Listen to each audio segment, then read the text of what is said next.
sorry about that. My stream bot and I have been fighting with each other for the past 5 minutes, so hopefully it's working now. I figured today will probably be a short stream. Yes, the 27th at midnight 50 is the last time I played. It's been a really long week for various reasons, so I figured I'd just putz about and play Route and Dream Daddy and probably watch some of my friends stream after. Sorry, that is Man-Thing poking me. Alright. Okay, do I have all the windows open that I need to have open so I can start reading? Glasses. Glasses are useful if I'm going to read. Oh, good lord, Chestnut, get your shit together. Alright. So last time I played, I was going to do Damien's Route, which is the Goth Dad. And I'm still finishing up, like, the main... Or maybe I just finished up the main, like, you meet all the dads in the town bit. So, also, if you hear shaking, the poor dog, like, the fleas are really bad at my apartment. And even though, like, they all have, like, all the pets have flea collars, she is stupid allergic, even with, the cortisone spray the vet gave me. So if you hear, like, jingling in the background, it's my poor baby scratching, so. Alright. I have glasses on. I have soda, I have water, my phone is on silent and off to the side. Okay, I can read now, yay! Okay. Amanda and I arrive home with the remnants of our veggie plate. Seems like nobody was really into the cauliflower. I don't know why cauliflower is boss. Any big plans for this evening? Actually, yeah, I'm going out with some friends. Oh. I forgot that I made him, like, scrawny muscle dad. Is that okay? Of course, just keep me posted and be home before midnight. And I named him Daddy like I always do. You got it. And be careful. Yeah. I will. Make good choices. Of course. And call me if you need anything. Dad, you're not going to do the thing where you wait silently for me to come home in the living room with all the lights off, are you? What? No. I've never done that and I never will do that. Okay. Do you have plans tonight? My plans were kind of to eat ice cream and watch TV with Amanda, but I'll find something to do. Hi, Sam Bear! I'm gonna work on some stuff, see how long I can sleep for, or throw a party. Let's say throw a party. How are you, Sam Bear? Thank you for stopping by. Haven't seen you in a while. I know you've been busy with real life and Father's Day and all that jazz. A real rager. All the other dads in the neighborhood are invited. I'll see if I can get you a spot on the list, but honestly, it's looking tight, and you may just have to wait in line. Doing well. I am glad you're doing well, good sir. I know the guy at the door. I'll get in, no problem. I'm just relaxing tonight. Have fun, okay? What a daddy brat he is. He's, like, this game is full of dad jokes and, like, dads being brats and the whole shebang. It's great. See you later. I watch Amanda drive off into the night. I really do hope she has fun.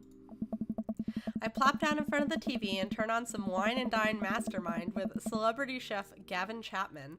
Looks like Gavin's making a roasted rack of lamb with rosemary mashed potatoes. That sounds good, and I just ate.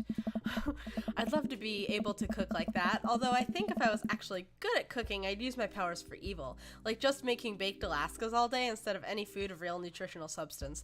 I would be down with that. Man, Gavin Chapman just caught that thing on fire, but he meant to do it. What a professional.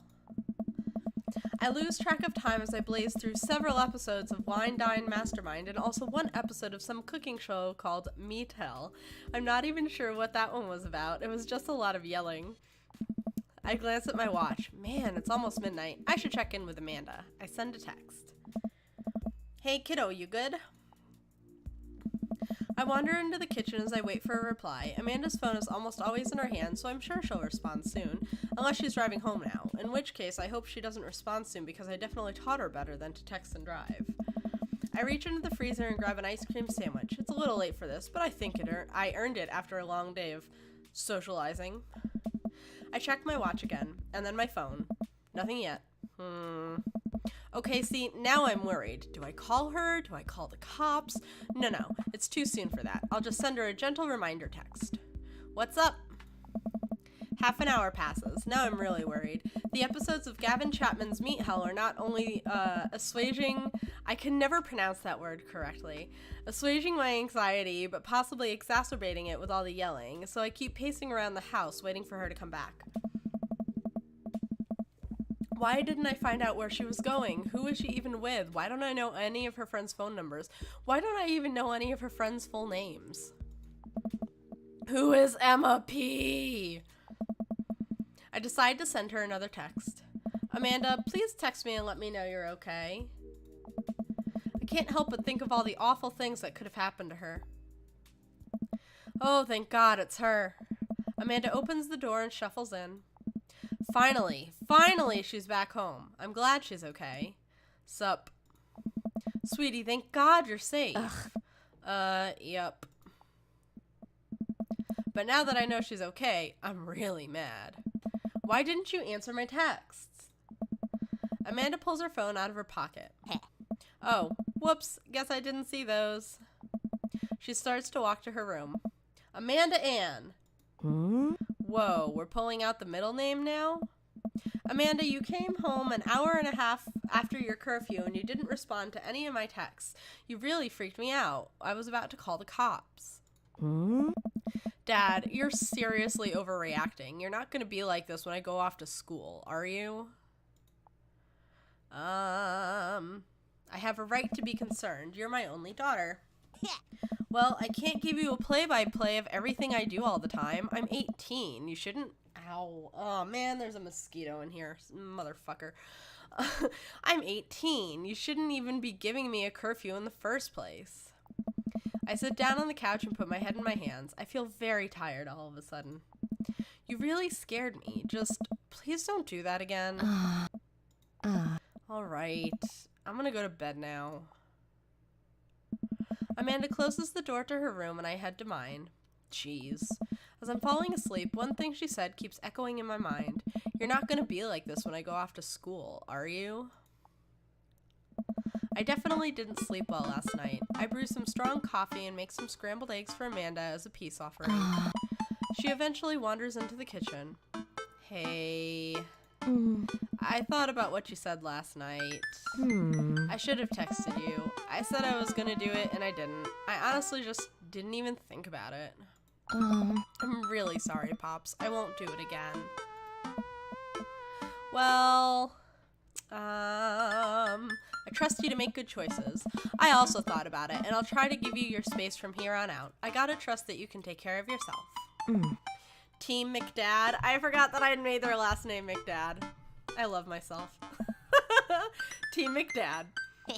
Amanda gives me a hug. Want some eggs? You know it. Sprinkle some cheese on them. Already did. Yeah. Bless you.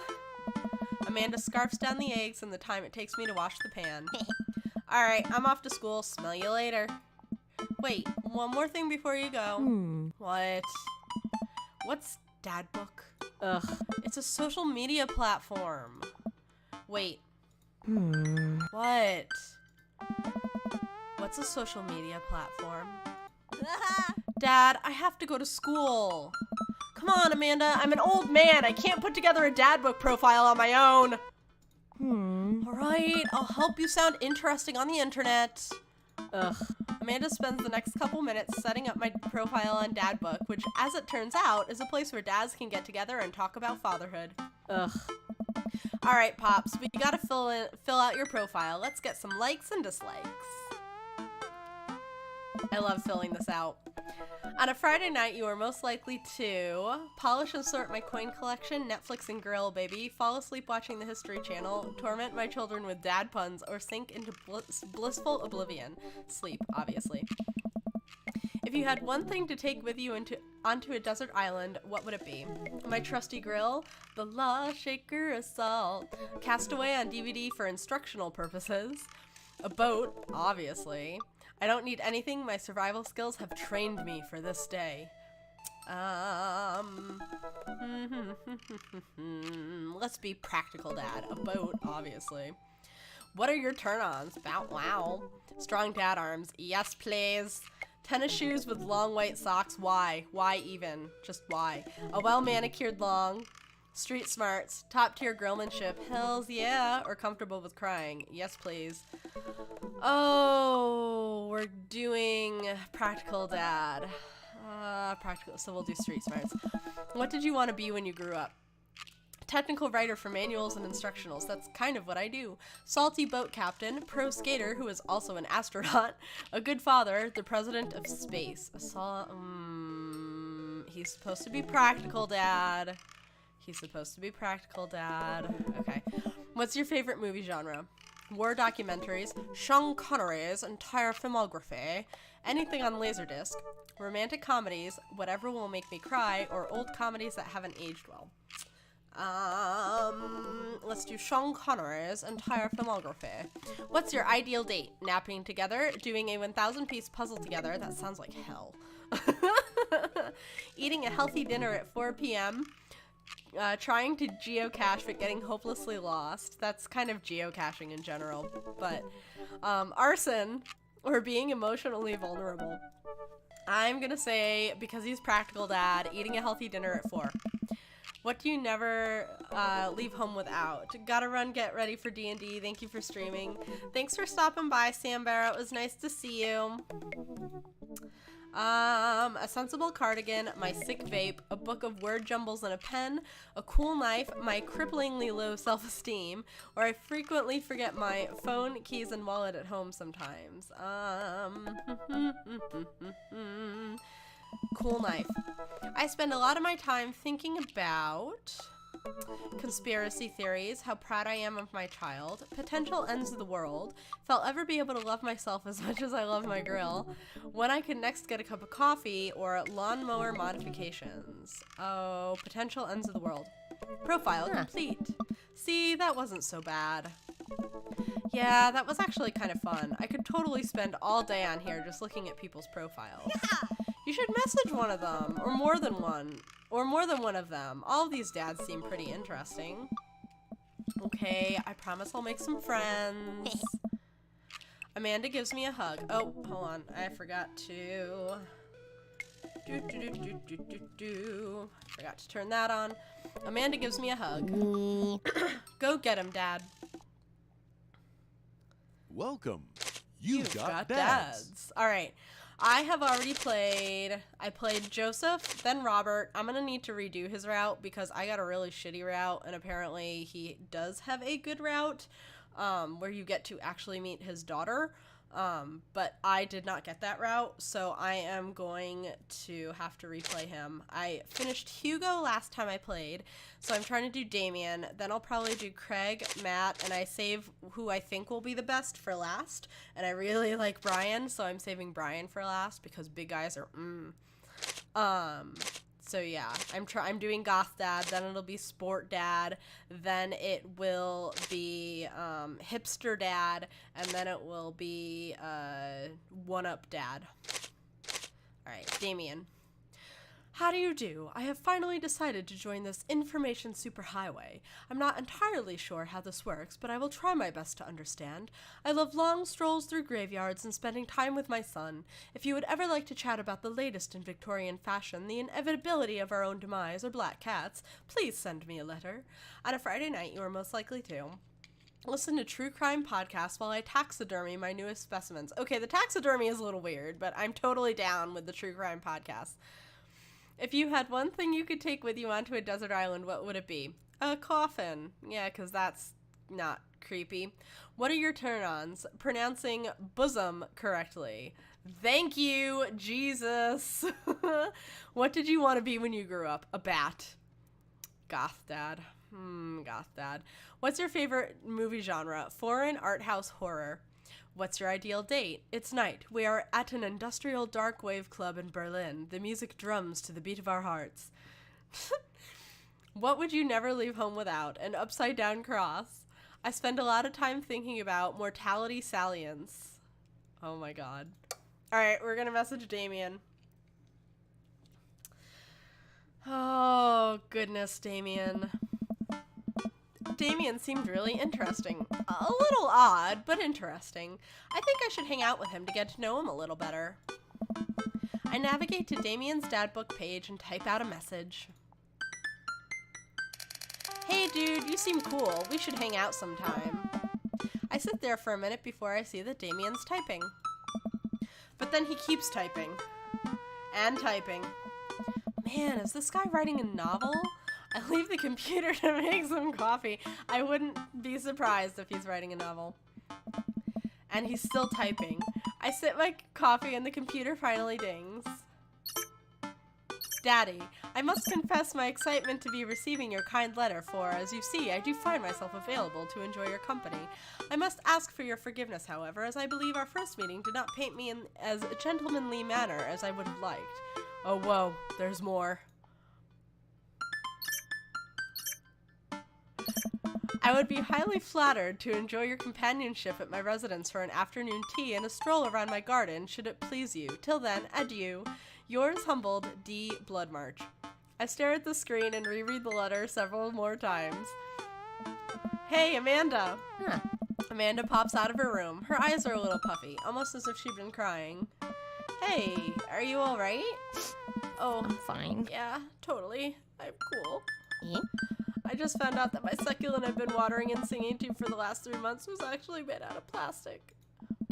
Even the dirt was fake. Oh, honey. I'm so sorry about your plant. I can buy you a new one if you want. A real one this time.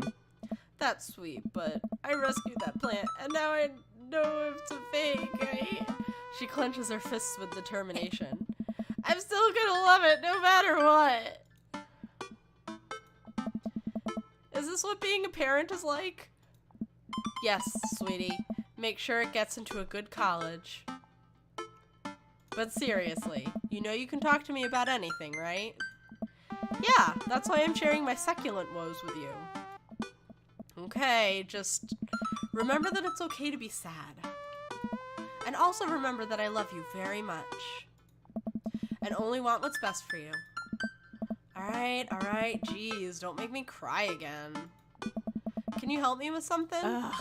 Dad, for the last time, I'm not popping your back pimples. Ew! Ew!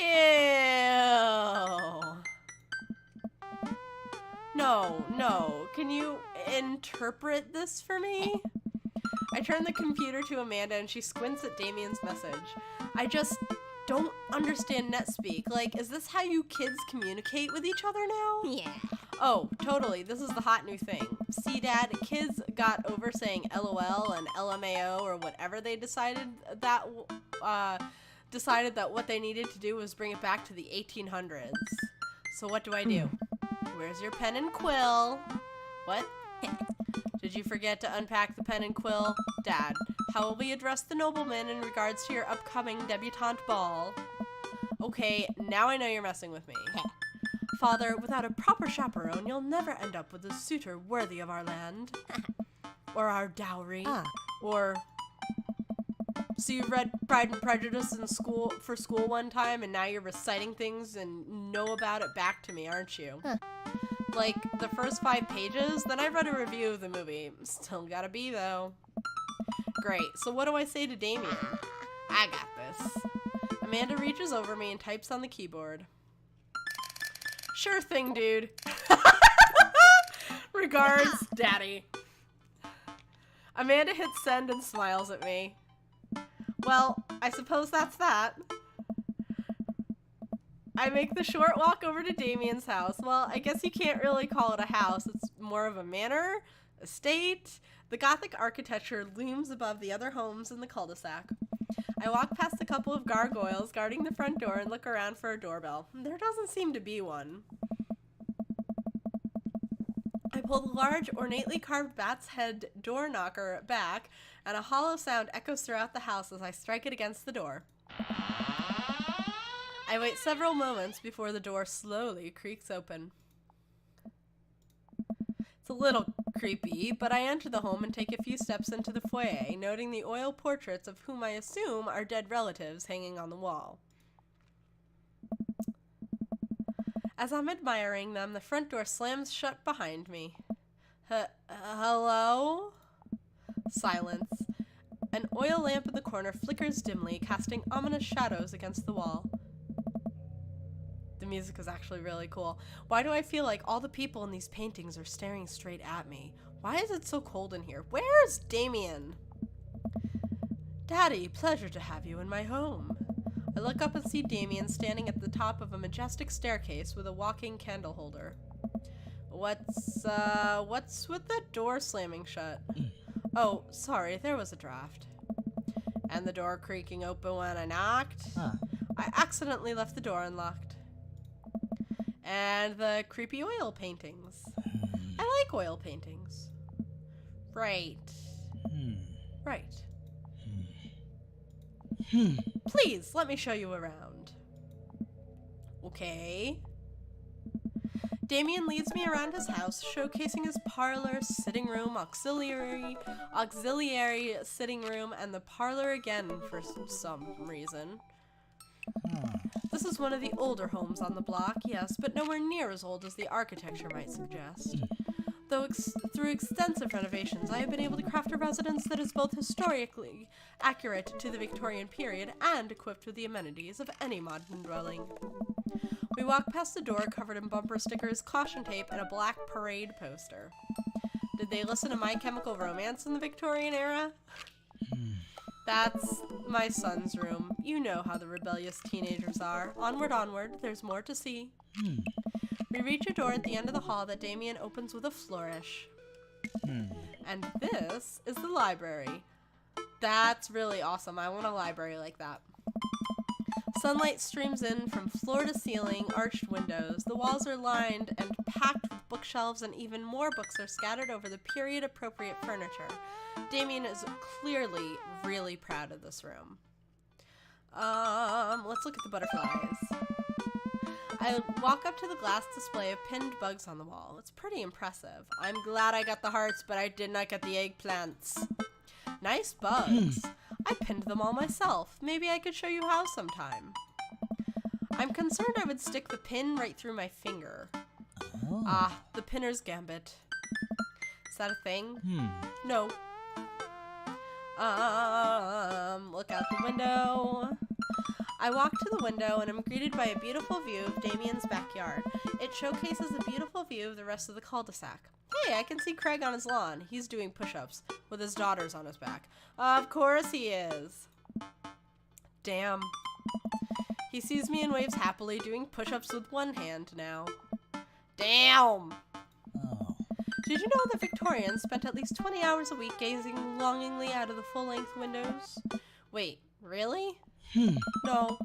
But Victorians did appreciate telling a good joke. Pick up a book. You know, Daddy, in the Victorian era, there was some controversy surrounding reading. Many people thought the more tawdry novels would encourage youths into a life of crime and would cause too much of a distraction from work and school. I pull out a book at random and examine the worn cover. Opening it, I turn to a random page and read aloud.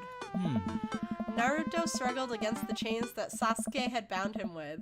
Shirtless and out of breath, he looked up at Sasuke. Sasuke smirked, unbuttoning his ninja pants. I need this book! I need this book! Now. I need this book.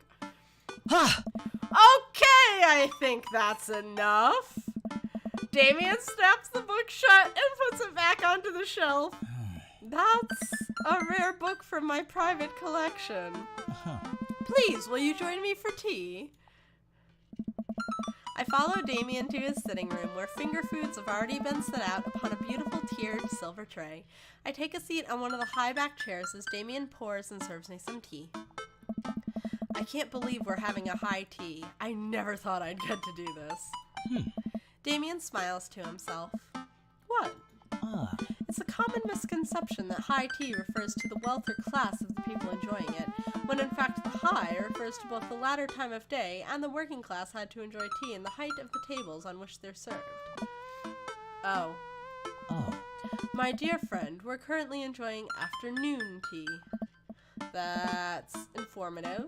Damien takes a seat next to me and serves me a tiny sandwich. Your home is really impressive. Are there a lot of goths in Maple Bay? Or I like your cape. Your home is really impressive. Yes, eggplants, bitch!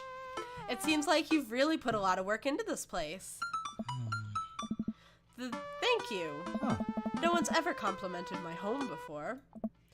Hell, I can barely get matching salt and pepper shakers in my place, and look at what you've done. I'm kind of jealous. That's very generous of you to say. What got you so interested in goth stuff? Well, when I was a young boy, my father... Did he take you into the city? Sorry? Boo! When I was a young boy, boo! Did you guys see a marching band? I'm afraid I don't understand. You're serious? Of course. But it's, you know, the song, Amanda made me listen to it. Seriously? I'd love to see a marching band. Nevertheless, I've always had a love for art, history, and fashion. What started off as a small hobby of collecting taxidermied animals grew into sort of an obsession. It's a privilege to be able to appreciate the lives, and one of my friends started playing a game, and it's now over my, there we go. Appreciate the lives and culture of those who came before us, I think. Why not go all the way? I like not dying when I catch a cold. He takes a sip of tea. I can acknowledge that there were many very terrible things about the Victorian era, and to try to live a life that strictly aligns with those ideals would be admittedly horrid. But I think it takes a critical mind to truly appreciate something to the fullest, to be cognizant of its flaws and love it all the same. Tell me, Daddy, do you have any hobbies? Oh man, I do, but I don't know if I care about anything the way you care about this stuff. Well, I'd love to hear about your interests. Hearing someone talk about the things they're passionate about is intriguing, and quite honestly, rather attractive. Hells yeah it is, Damien. Like, seriously, I love when people get passionate about shit. It's wow. Please, do tell me about your hobbies. Quick, sound sophisticated. I like watching soap-making videos on the internet. Love me some word jumbles, or I learned how to juggle ones. Let's do love me some word jumbles. I got hearts. The written word fascinates me. We spend so much time using words, you know? And I think people would appreciate them more if they had to unjumble them. It's poetic, really. Oh, so you're a writer. In a sense. We finish our tea and finger sandwiches. Come, I have one more thing to show you. Damien takes me around the back of his home where a variety of flowers flourish in beautifully landscaped rows. A small stone path weaves through it and butterflies flit lazily through the air. My garden. It's beautiful. Thank you. Oh. Victorians took flowers and floral arrangements very seriously. Oh. You see, it was considered uncouth to discuss personal and romantic relationships in public, so lovers and friends alike would use bouquets to send secret messages to each other. Each flower and plant is symbolic of different feelings. Even more interesting is that one flower could mean different things depending on the other plants it was paired with. One had to be extremely careful, as even the style in which the ribbon was tied around the bouquet affected the message. Damien leans down and plucks a gorgeous bright orange flower off of a vine. Lilium bulbiferum, the orange lily. What do you think this one means? My loins are ablaze, thou art the tightest. Wow. Or 3 cheers for sweet revenge.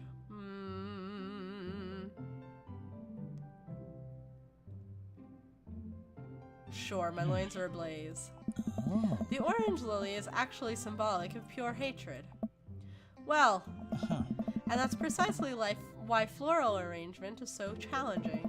What's your favorite type of flower? Snapdragons, honeysuckle, or sunflowers? Let's say snapdragons. Because they're cute, and you can do that thing where you squeeze them so it looks like they're talking. What a lovely choice. Hearts. I'll have to remember that when I put together a bouquet for you. He would put together a bouquet for me? Nobody's ever given me a bouquet before. That's really cute. I follow Damien down the footpath and admire more of his beautiful flowers. Suddenly, a phone rings. Huh.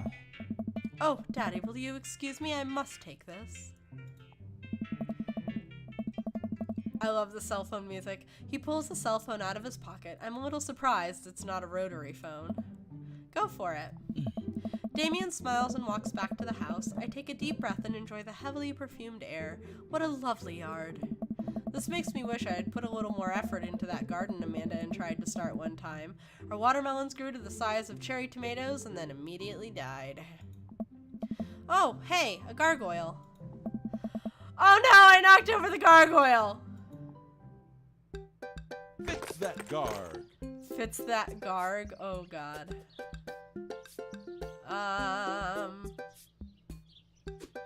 No. Okay. And then. Shit.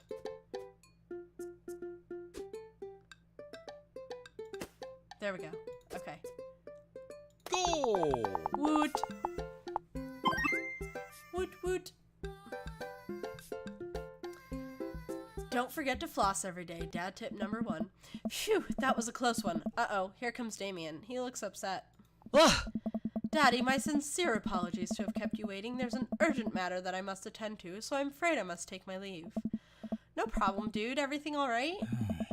Damien worries the hem of his coat with his fingers and looks away. Everything is perfectly fine, but it's Lucien. What's wrong?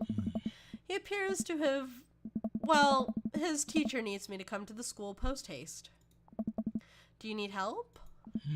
Oh no, you don't have to. Let me come with you. Us dads gotta stick together. You're right. This is one of Lucien's more elaborate stunts. I would greatly treasure having another parent by my side. Let's go.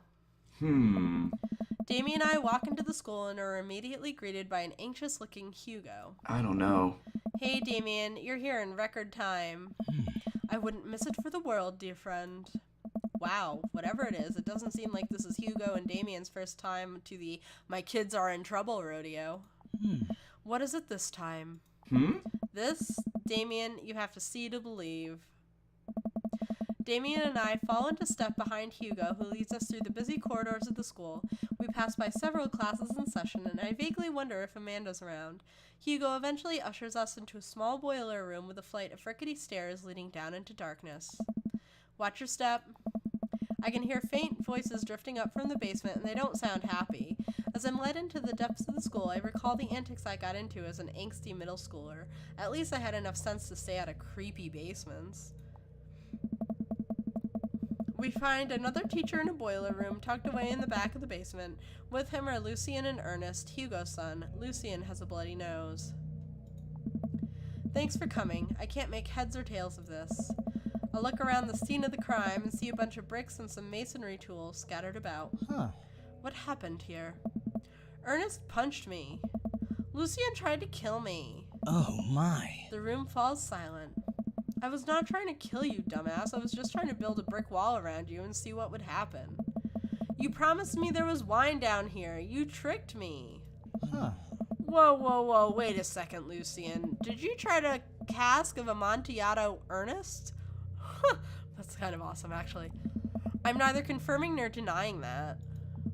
I turn to Damien and whisper to him, What's cask of Amontillado? It's a classic Edgar Allan Poe short story where a man gets his enemy drunk, lures him down into his cellar with the promise of wine of a fine vintage, then buries him alive behind a brick wall. It's a lovely story. So, wait, Lucien, you tried to do that to him? I was curious to see how it would turn out. I wasn't actually going to leave him there. What was the thought process here? That Ernest was just going to sit still while you slowly built a tomb around him? Well, it worked for like 20 minutes because he's an idiot, but then he realized that I had lied about the wine. And you were cackling maniacally. Maniacally? Yes. That sort of tipped me off. Ernest, 20 minutes? Dad! What? It took you 20 minutes? Son, we just did an entire 2-week unit on the cask of Amontillado, and it took you 20 minutes to realize Lucien was leading you into an elaborate ruse? Did you even read the story?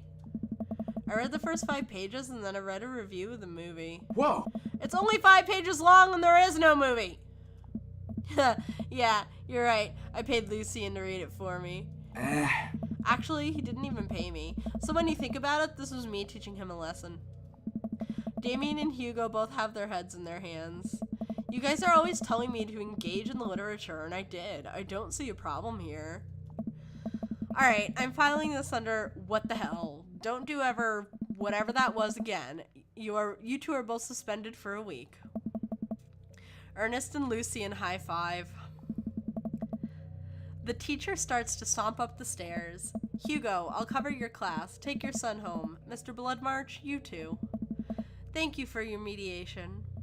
We all head up the stairs and out of the school in tense silence.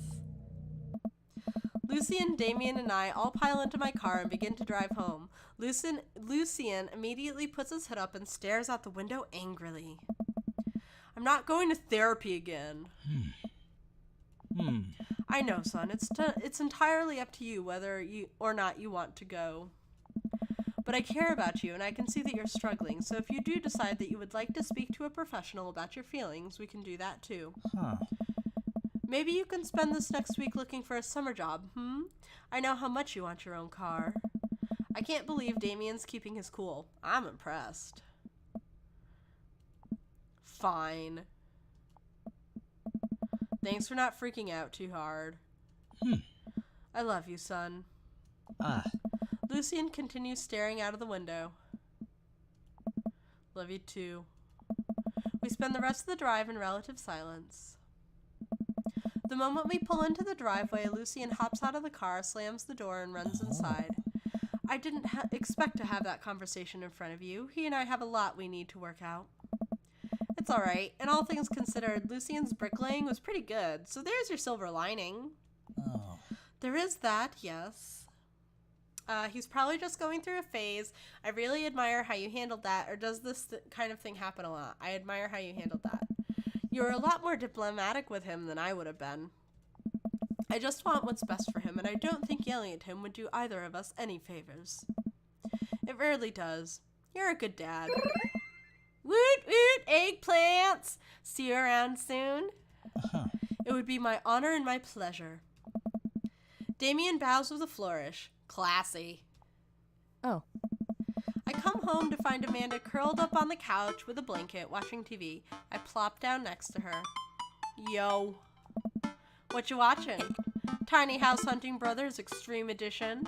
Ugh, I hate this show. The couple on screen bickers back and forth while standing in an extremely small house made out of recycled bottles. The Tiny House Hunting Brothers watch them with bemused expressions, both of their heads touching the low ceiling.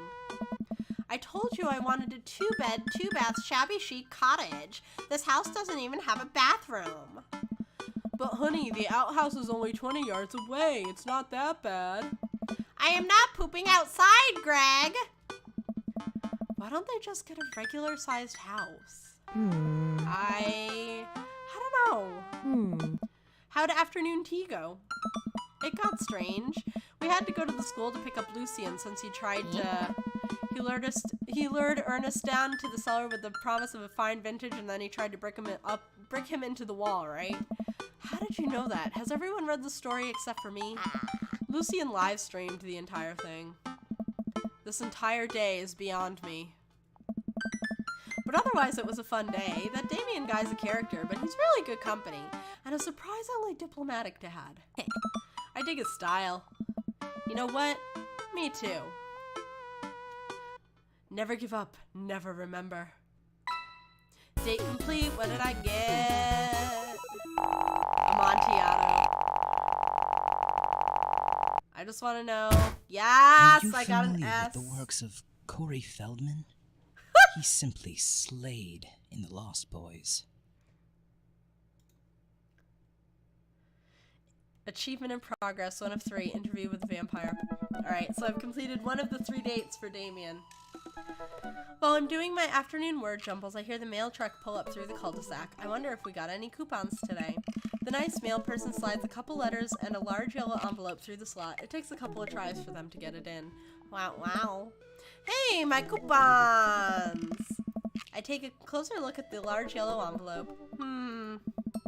I lightly knock on Amanda's door. She probably has headphones on. Amanda? She yells through the door. What? I have something for you. I'm kind of busy right now. Can you come back later? Okay, just thought you'd want this big old envelope we got from HIA. Hey! Immediately, Amanda pushes her door open. Horn Institute for the Arts? I mean, if you're busy, I can come back. Father, please! I hand her the envelope, which she tears open with her teeth. That's probably bad for your teeth. She doesn't seem to hear me and spits out a piece of envelope. She pulls out a letter and unfolds it. And the suspense is killing me. This is her dream school. Amanda's face is unreadable. I can't believe this. Oh, honey, it's okay if you didn't. I got in! Oh, I got in. Amanda tosses the letter aside and gives me a big hug. Congrats, sweetie. That's amazing. I'm so proud of you. She pulls away and looks at the letter again. Oh my god, I really can't believe I got in. Well, of course you got in. You're a great student. You nailed that interview, and your photography is incredible. Oh. Wait, Dad, I know this one's really expensive, and it's so far away. I think for a moment. HIA was one of the more expensive schools that Amanda applied to, but I know she's had her heart set on it for the longest time. It'll be tough, but we're gonna make it work. Really? Of course. Amanda hugs me again. Hey! Thanks, Dad. Okay, sweetie, we're celebrating tonight. Dinner, your choice, wherever you want. Wherever? Amanda and I walk along the bayside, tearing into our foil-wrapped burritos from a nearby food truck. You could have chosen anywhere in Maple Bay. Cost was not a determining factor. Please, Dad, you know I'm a simple gal. Just give me a Rito with a view. I can't say I'm mad. Amanda and I sit on a patch of grass and watch ships sail lazily through the bay. And the dorms are right near a bunch of cafes, and there are all these galleries nearby, and there's a discount if you bring your student ID, and Amanda, slow down, you're gonna choke on your burrito. I know, I'm just excited. Did I mention that students get their own studio space once they're seniors, and we get all the professional photo editing software for free? It's nice to see Amanda so enthusiastic about HIA, but I wish she wouldn't do it between bites of her burrito. I thought I taught her to chew with her mouth closed. I wonder who my roommate's gonna be. You take a survey online and they match you with someone with a similar major and interest. I bet we're gonna be best friends. Craig and I were. A good roommate can be a lifelong friend. But don't even get me started on bad roommates. Oh no. I'm just kidding. We didn't have a bad roommate. Our only other roommate was a puppy that Craig brought home one night, and we spent a semester fabricating a story about our new foreign exchange student who had someone is playing something in Steam, and it like covers the bottom like down here, so it covers like a little block of text, who had a really bad cough that sounded exactly like a dog's bark. Carl ruled. Ooh, they let you have animals in the dorms if you get a note saying you need one. I bet I could forge one. I think I'd get a rabbit. Maybe a snake? Maybe both. Would the snake eat a rabbit though? Oh boy, I think I'll leave that all up to you. She's so excited. I don't want to disappoint her, but I need to be real for a second. So, you know I had the talk with Mr. Vega. He didn't tell you about the dumpster fire, did he? What? No. I don't want to put a damper on the good news, but I need you to knock it out of the park these last few months of school, okay? If you really want to go to Horns, we need that scholarship money. I know you can do it. Okay, I promise I'll try harder. I pat her on the back. Think you can handle a 14-hour drive to come home for the holidays? There's gonna be some treacherous ice roads to cross. And don't even get me started on the paranormal occurrences. Well, it'll be worth it if I get to see you. My eyes immediately well up with tears. Oh, Dad, don't cry. Sorry, I'm just very, very proud of you. You're all grown up now, and you're such a good person, and I hope you know how important you are to me. Dad, stop. You're gonna make me cry, too. It's too late, honey. It's happening. Dad, I can't get tears in my burrito. It's gonna make it taste sad. I pull Amanda in for a hug and kiss her on the forehead. Love you, kiddo. Love you too, Pops. Aww. Dad tip 69. Welcome. It's You okay to got cry dads. for feeling sad. Alright. Damien date 2. Message. Always use a coat of wax after a wash. I had a lot of fun hanging out with Damien the other day. I wonder what he's up to. I open up Dad book and start writing him a message when Amanda walks in the door. Dad, you got a letter. Oh, is it from Grandma? No, it's from Damien. Whoa, can I see it? Amanda hands me a piece of old parchment folded into an envelope and sealed with purple wax. Damn, this dude goes all out. I pry off the seal and unfold the letter. It is in the most beautiful calligraphy. The letter reads, Dearest Daddy, I hope you'll find my continued correspondence endearing rather than trying. One can only hope that my use of the slower, more traditional form of communication will showcase my sincere and earnest sentiment that I greatly enjoyed our time together. I wrote this hastily under the warm embrace of excitement, fearful that I may misstep and speak towards something unwelcome. For now, I hope that you might forgive my boldness. I will simply say that your company has greatly occupied my thoughts.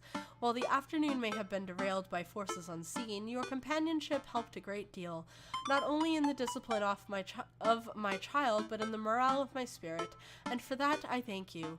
That said, Daddy, if you'll allow me, it would mean the world to me if I could enjoy more of your time. Perhaps a trip to the cinema, followed by a moonlit stroll, would be to your taste. I eagerly await your response. With great respect, D. Bloodmarch. Amanda and I both look up from the letter. Wow. He's good. So you're gonna catch a movie with him? Yeah, I better message him on Dadbook and let him know. Amanda slaps my laptop shut. Hey, you have to write him back a real letter. But my handwriting looks like two toddlers fighting over a crayon. Hey! Dad, you have to. He wrote you a letter. That's so cool! Will you help me? I need to class this up. Father, I was made for this. Here's what you do. Find tickets to a show that you two will like, then enclose them in the letter. Oh, that's classy. Amanda and I hop onto my laptop and peruse showtimes. He doesn't seem like a romantic comedy kind of guy. Yes. Ooh, here's one. Vampire Crusade 2? Yeah. Evil Never Dies. I don't know, that sounds kind of stupid. Actually, it's a critically acclaimed exploration of the ennui of existence. It really turns the vampire trope on its head. Really? Nah, there's just lots of blood and vampire titties. Vampire titties, hell yeah! Hold on, my AC just went on and I need a shawl. Alright. Welp, let's roll the dice. I purchase the tickets and print them out, then sit down at the table with Amanda to try drafting a nice letter. I start writing. Damien. I do hope this letter finds you in good health. Good one. What's next? I must confess of my amateur control of the written word. Geez, Dad, have some faith in yourself. Okay, we're trekking along. Let him know what you're feeling.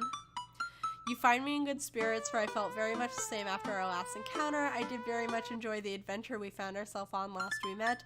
That earnest shit was pretty messed up. Oh, pardon. I need some water.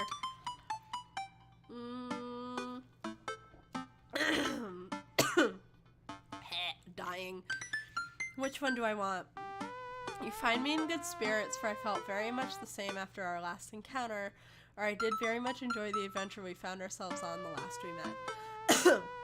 You find me in good spirits. I swallowed the wrong way. This is annoying. For I felt very much the same after our last encounter. Nice. Ask him to hang out already. True art takes time, Amanda. While a strange turn of events, I found myself enamored of the situation at hand. Like Bruegel's landscape with the fall of Icarus, I find myself lost in your details. Let me get at that. Bring it home, Pops. Let me take you out. I got 2 tickets to the movies. I would very much enjoy your company, accompanying me to the cinema. It would bring me great pleasure to escort you to the cinema. Let's do that one. Smooth. Calling it the cinema is a classy move. Enclosed, you'll find 2 tickets to Vampire Crusade 2, Evil Never Dies, which I'm sure you will find both titillating and enjoyable. Hard daps. Best wishes, and then I sign my name. My full name. Fancier that way. Daddy McDad. Is this okay? Amanda reads over my sloppy handwriting. Damien, I do hope that this letter finds you in good health. I must confess of my amateur control of the written word, as well as my even more amateur penmanship. Your letter found me in good spirits, for I felt very much the same after our last encounter. While a strange turn of events, I found myself enamored of the situation at hand. It would bring me great pleasure to escort you to the cinema. Enclosed, you'll find 2 tickets to Vampire Crusade 2, Evil Never Dies, which I'm sure you will find both titillating and enjoyable. Best wishes, Daddy McDad. You spelled his name wrong. What? Nah, just trying to keep you on your toes. Now all you have to do is seal it and put it in his mailbox. Can I seal it with tape? Yeah. That's not authentic enough. I have an idea. I'll be right back. Amanda leaves the room and returns with a candle, a lighter, and a small piece of wood. You gotta have a wax seal. She lights the candle, which starts to burn down and form a pool of melted wax. What's the other thing? Amanda pours some of the wax onto the folded letter and expertly presses the small piece of wood onto it. She lets it dry for a second and pulls the wood away, revealing, here it is, your sigil. A little kitten with a bow on its head. Awesome. Scrapbooking stuff always comes in clutch. Well, I guess all there is to do is deliver it to his doorstep now, huh? Ooh, I thought we were getting a carrier pigeon to do it. I already called my guy. I have a pigeon guy. Marcus has the good pigeons. Don't get your pigeons from Anthony. They're no good. I don't want to know if any of this is true. I head outside and walk over to Damien's house. I slip the letter into the slot in his door and go back home. Mission accomplished? Now we play the waiting game. The night finally rolls around where I'm supposed to meet with Damien. The next day, he had left another beautifully crafted letter thanking me for mine and agreeing to the evening.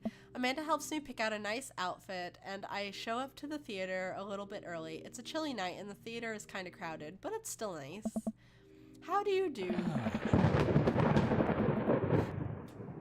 Of course there's thunder. I hate thunder. I jump at the sound of his voice and turn around to see Damien right behind me. You almost gave me a heart attack. How long were you there for? I don't know. I just walked up. My apologies for frightening you. Was that thunder? Is it gonna rain soon? I didn't hear anything. What? What? What? Regardless, the hour grows close. Shall we take our seats in the cinema? I must thank you again for purchasing our tickets. Please allow me to repay the deed in Sour Patch Kids, or perhaps Milk Duds. Let's do it! We get in line to buy snacks. As we're waiting, I hear a familiar voice behind us. Oh, my dad's here. I turn around to find Lucian standing a few feet behind us with a gaggle of other goth kids. Lucian, how nice to see you. I didn't know you were coming to the theater. I'm glad to see you spending some quality time with your friends. Whatever, Dad. And what movie will you be attending tonight? My friends are making me see some kids movie about talking animals. I don't really care about it. Well, I do hope you enjoy your evening. We'll be watching Vampire Crusade 2, Evil Never Dies. Oh my. You? Watching that? Yeah, I thought Damien would enjoy it. Huh. Ha! Good luck with that, Dad. Lucian rejoins his friends, and I look over to Damien. Good luck with what? It's nothing. My son loves to tease. We wait in line for a little longer, and Damien buys us snacks. He seems a little nervous. I wonder what's wrong. Damien and I take our seats and settle in for previews. Glancing at him, I can see that he's sweating profusely and gripping his armrest. Is everything okay? Vampires, huh? The movie hasn't even started yet. Is everything okay? Everything is perfectly fine. I'm so, excited for this film. I'm a devoted patron of the arts, especially the scary arts. The scarier the art, the better. He doesn't like scary movies. Oh, that's so cute. Do you have a favorite horror movie? Of course I have a favorite horror movie. Mine is Halloween Town. Terrifying. Oh, interesting. Huh. That's odd. I don't seem to remember Halloween Town being that scary. I would have expected him to bring up some sort of strange foreign horror film that I'd never heard of. Damien's knuckles are turning white. It looks like he's about to rip the armrest off. Oh, be still my heart! That's so cute! Oh! Wait a second. Damien, are you afraid of horror movies? What? You must be joking. I love horror movies. The lights dim for the film. Ah! Oh! Oh, be still my heart! Oh! Damien screams. I apologize. I was thinking about something far scarier than this movie, which is not scary at all. We settle in as the film starts. I offer Damien some licorice and he takes one. I take note of how much his hands are shaking. The title flashes across the screen in bloody letters. Vampire Crusade 2, Evil Never Dies. A pale man with long silver hair, glittering red eyes, and well-oiled abs sits up in a coffin. Awaken, my coven. Two more vampires slide the tops of their stone coffins onto the floor. Brother, is it time? Yes, husband. But also mortal enemy, it is time. The three look at each other and then to the camera. For the Vampire Crusade. This rules. The trio of vampires flies off into the night as foreboding organ music plays in the distance. I somehow get lost in the movie. As dumb as it sounded, it's actually a pretty fun flick. We get to a tense moment of the movie where Romulus Trueblood sits at a truce meeting with the general of the human armory, whose wife Romulus has fallen in love with. Romulus, it is good to finally meet you. General, I agree. It is good to finally blood you. Oh my. Romulus leaps out and slashes the general's throat. Blood splatters everything, including the camera. Damien screams again, reflexively grasping my hand. Oh. I immediately blush, forgetting about any vampires or blood or vampiric blood. Oh, I'm terribly sorry. Damien retracts his hand and places it back in his lap. I was writing a novel in my head about blood magic, and I got to an extremely scary section. Damien goes back to quietly stressing out over the movie. It's kind of cute that he won't admit that he's afraid of it. It is so super cute that he won't admit that he is afraid of it. Like, this is stupid cute. I wish he would hold my hand again. Maybe I could do something to try and make him feel more comfortable. I've got it. I'll do what all dads do best. Talk during the movie.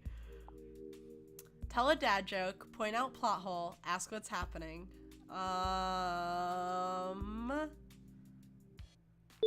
Point out.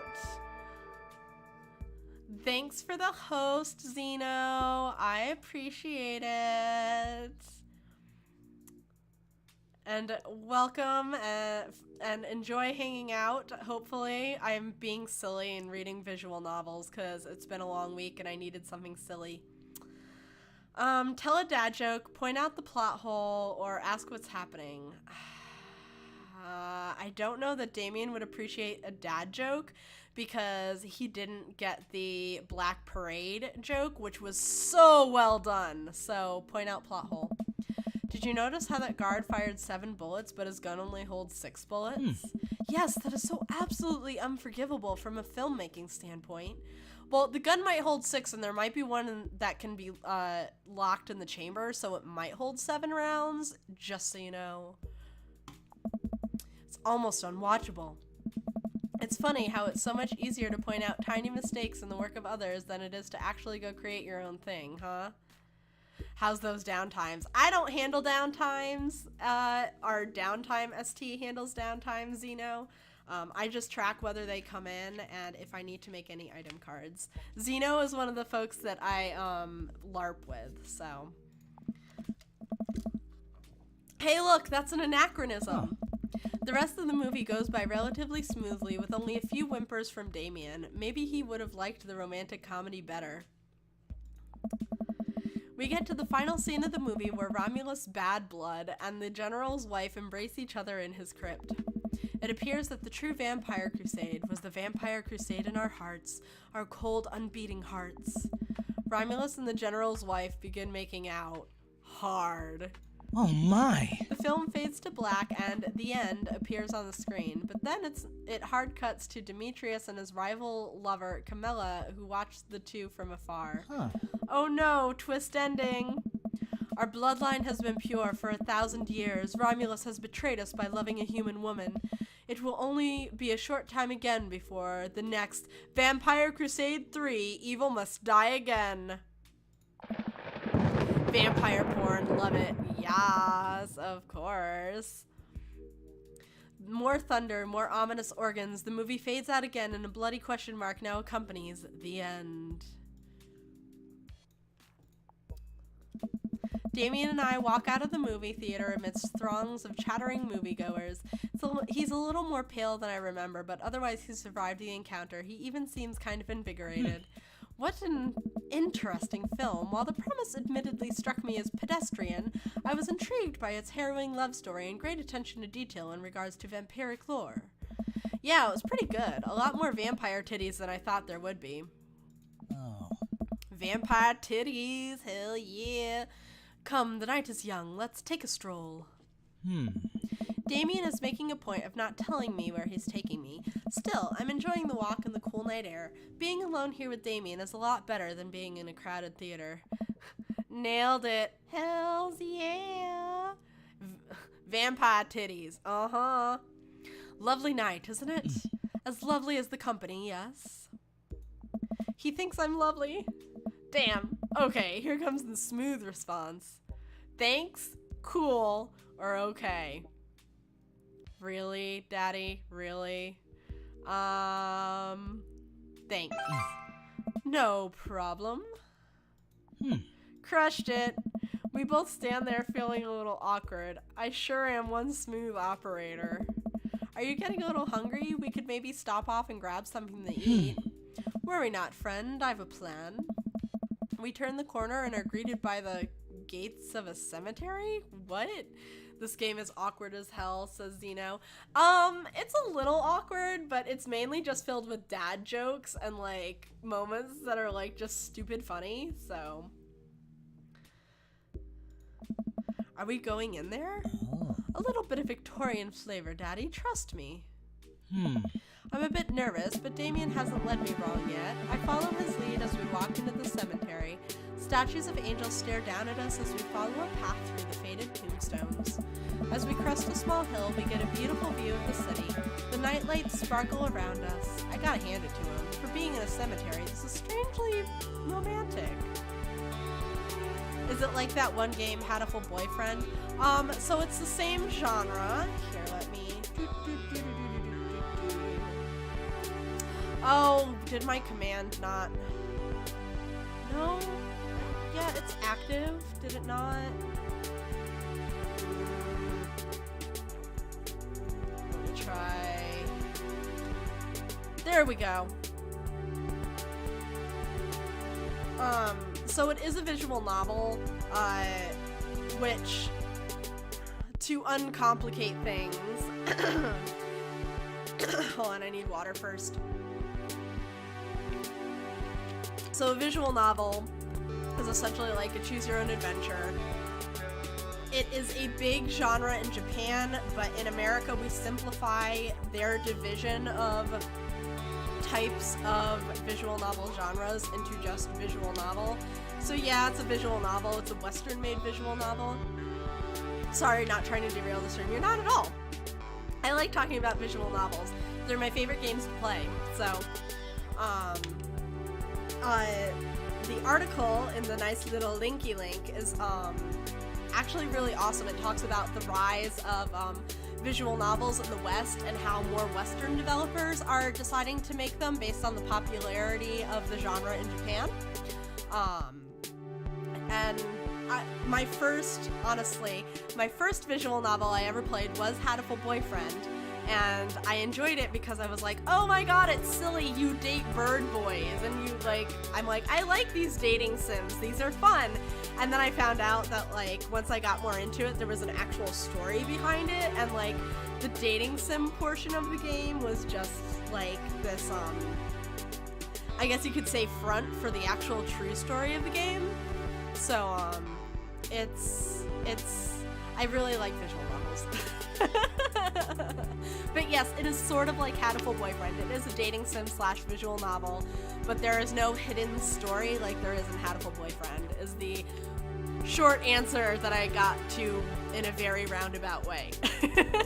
But that article is a really great article if you want to learn more about Western developers making visual novels, because this is made by Game Grumps, and voiced by a lot of the Game Grumps. So if you enjoy Game Grumps, visual novels are like LARPing, basically. Yes and no. There are RPG-ish visual novels, so things like Fire Emblem. They have like those kind of games where it's like an RPG, but there's dating like pieces to it, or romance pieces to it. Have their own name in Japan, but in America we still call them visual novels, or we call them RPGs and they just have a dating sim in them. So, is it like LARPing? Not really, because it's predetermined what you're gonna get, but there is a little bit of choice to it that makes it a little bit roleplay-like in a way. But yeah.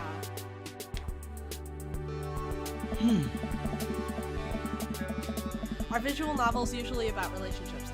No, there is a specific subgenre of visual novels that in America we call dating sims.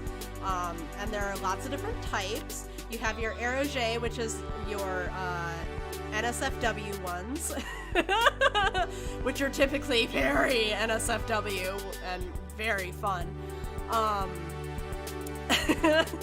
Yes, not just vampire porn, just porn in general. It is a porn novel. They are fucking amazing. And then there are games that are just story. But I particularly favor dating sims just because it's fun. But there are a lot of visual novels that don't have any dating whatsoever. Specific genres take my hentai hearts. Hentai is the best. There are specific genres of visual novel which tend to not have dating, so things like the ones that are written to make you like kind of feel sad and dramatic typically don't have romance routes in them. Horror typically doesn't have romance routes. It might have romance in it as a part of the story, but it's not like I'm gonna go date this person kind of thing.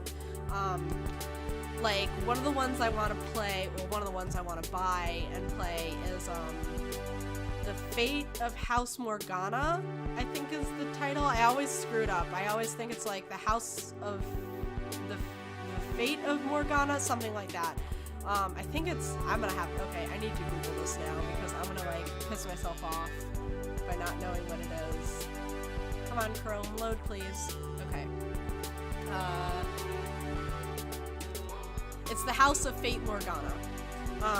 It's a gothic suspense tale, visual novel, and there's no dating in it, so far as I know. Another one that doesn't have any dating, that's a horror one, is like the Nonary games, Zero Sum Dilemma, things like that. Like the horror ones typically don't have dating in them, but I'll still play them because I like the genre as a whole. But yeah, totally like off topic. Like I totally derailed that myself. Okay. Picnicking in graveyards is an old Victorian tradition, and feel free to keep asking questions and stuff too. Like I love visual novels so much. An appropriate finish to an evening after a vampire movie, wouldn't you say? With a flourish, Damien produces a blanket and a picnic basket. Where was he hiding that? Wait, where were you hiding that? Thank you, Daddy! Huh. What'd you say? Ass. Automod, what did you do? I don't have Twitch open, so I can't poke Automod. Hold on.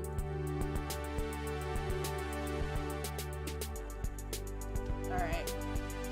Now I can deal with Automod if it pops up again.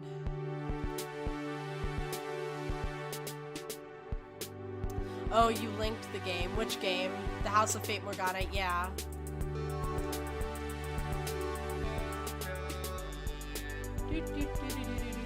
Yeah, I turned off all links because I was getting spammers for a while, so... There we go. Under my cloak? Oh, right. It's half off right now on Steam. Be still, my heart! That's still expensive, though. It's an expensive game, but I hear it's really worth it. That's not as expensive as I thought it was. Alt-tab Steam. House of... No, I'm in library, that's why. Store. House of Fate Morgana.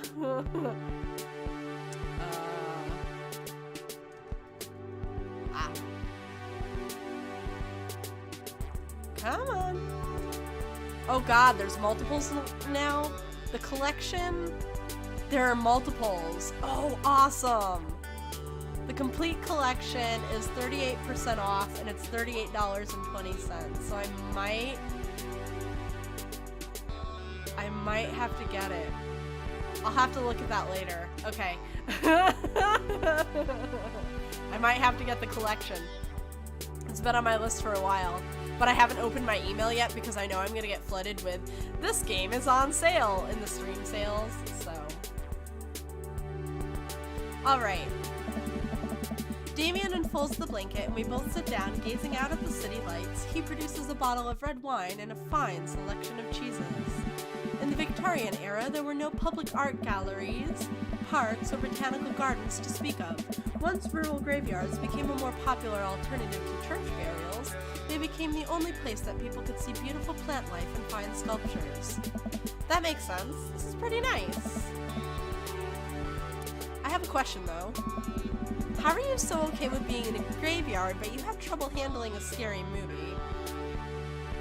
Glad I could help. Yes, thank you for helping, Zeno. I appreciate it. What?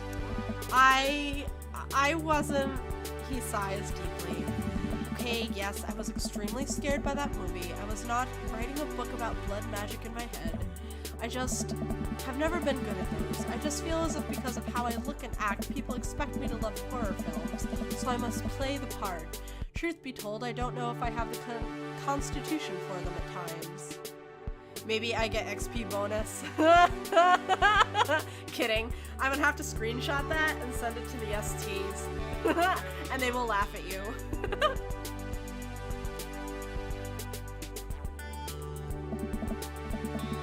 Lol. Damien, I'm so sorry. If I'd have known that, I would have suggested another movie. It's quite alright. I actually did find myself enjoying this one thanks to your help. Graveyards, however, I think there's something rather beautiful about death. Cemeteries are traditionally built away from cities, away from the realm of the living, and it keeps us rather separated from it. To acknowledge death and become comfortable with it, I think, gives us a certain intimate knowledge of ourselves. To sit amongst generations of those who came before us, to be truly alive in the midst of so much death, brings me great comfort. Death helps me to appreciate life, to savor every second. I find myself actually wanting to play a vampire tabletop game I never have, and I blame the LARP. Tabletop is fun. We sit and enjoy our food and wine. I don't feel scared anymore. Never thought I'd be comfortable sitting alone in a graveyard at night, but I actually feel very peaceful. Huh. Suddenly, it doesn't seem like we're alone. Off in the distance, I see a shadowy figure in the trees. What is that? Ah! I'm not sure. It noticed us. I'm paralyzed with fear as it begins lumbering slowly toward us, its shape taking a more animal form, more feral. I look at Damien for help, but he's just as afraid and transfixed as I am, and I have a mosquito. Okay, it flew away. I want to scream, but it's stuck in my throat. The creature is getting closer, moving faster. Woof. Huh. Oh. Oh. It's a dog. Oh, look at it! It looks so derpy! Oh my goodness! As it finally comes into the light, the friendliest, dumbest little Boston Terrier I've ever seen pulls its owner toward us. Look at it! It's so cute! Eyes! The dog trots over to Damien and sniffs at his hands. Damien looks ecstatic. He ruffles the dog's fur happily. What a beautiful dog! Hey! We both look up, not expecting to see Brian? Robert! Robert? Really? Robert?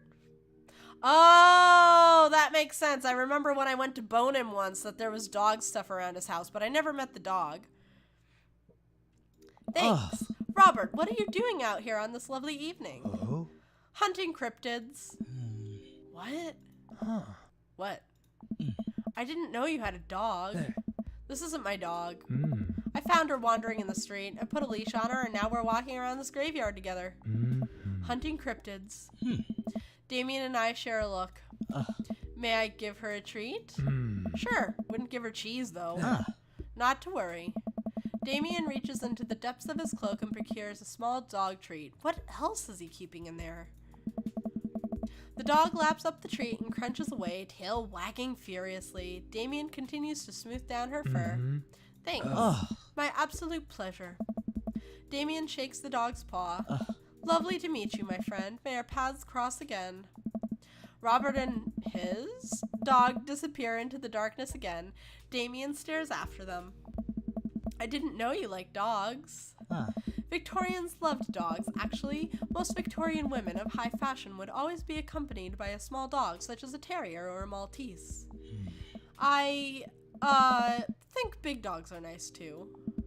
Yeah, man, dogs are cool. I do believe we've had enough excitement for one night. Let's say we make our way home. Damien hops to his feet and extends a hand to help me up. I gladly take it as my knees aren't what they used to be. He packs up his picnic basket and leads us out of the graveyard. As we begin the walk home, I take one last look at the cemetery. It really is beautiful. Like a proper gentleman, Damien walks me to my doorstep. Thank you ever so kindly for your company tonight. Damien, it was my pleasure.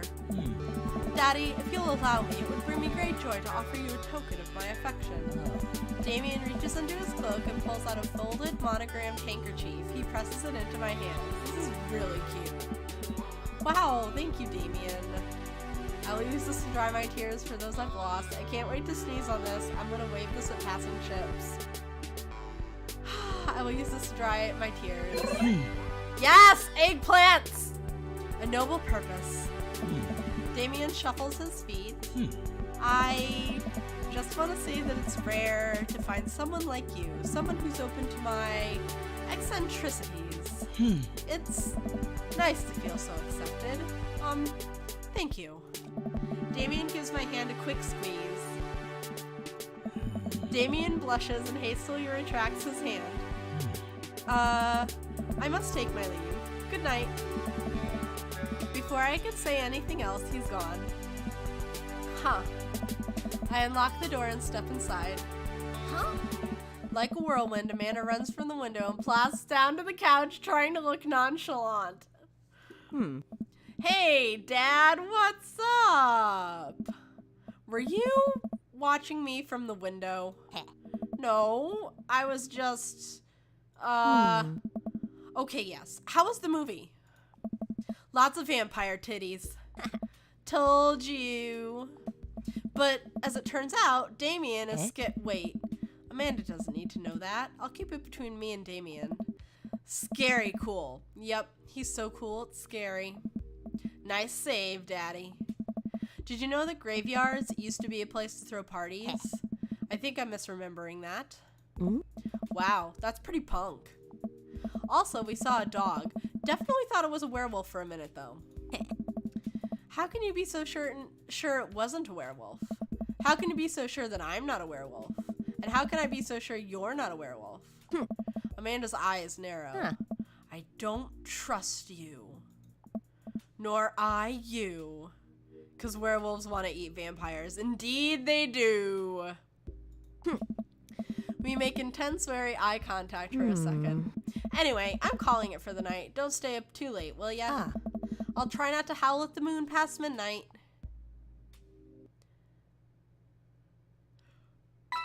Date complete. What did I get? I don't care about the number. I care about the letter. Yes! My dear friend, you've simply taken the egg on this one. Taken the egg is it's a Victorian phrase. It technically means winning, so, ultimately, you've won. So fucking cute. Taken the egg. I want to Google that now. Hold on. Taken the egg. That could be taken another way. It can.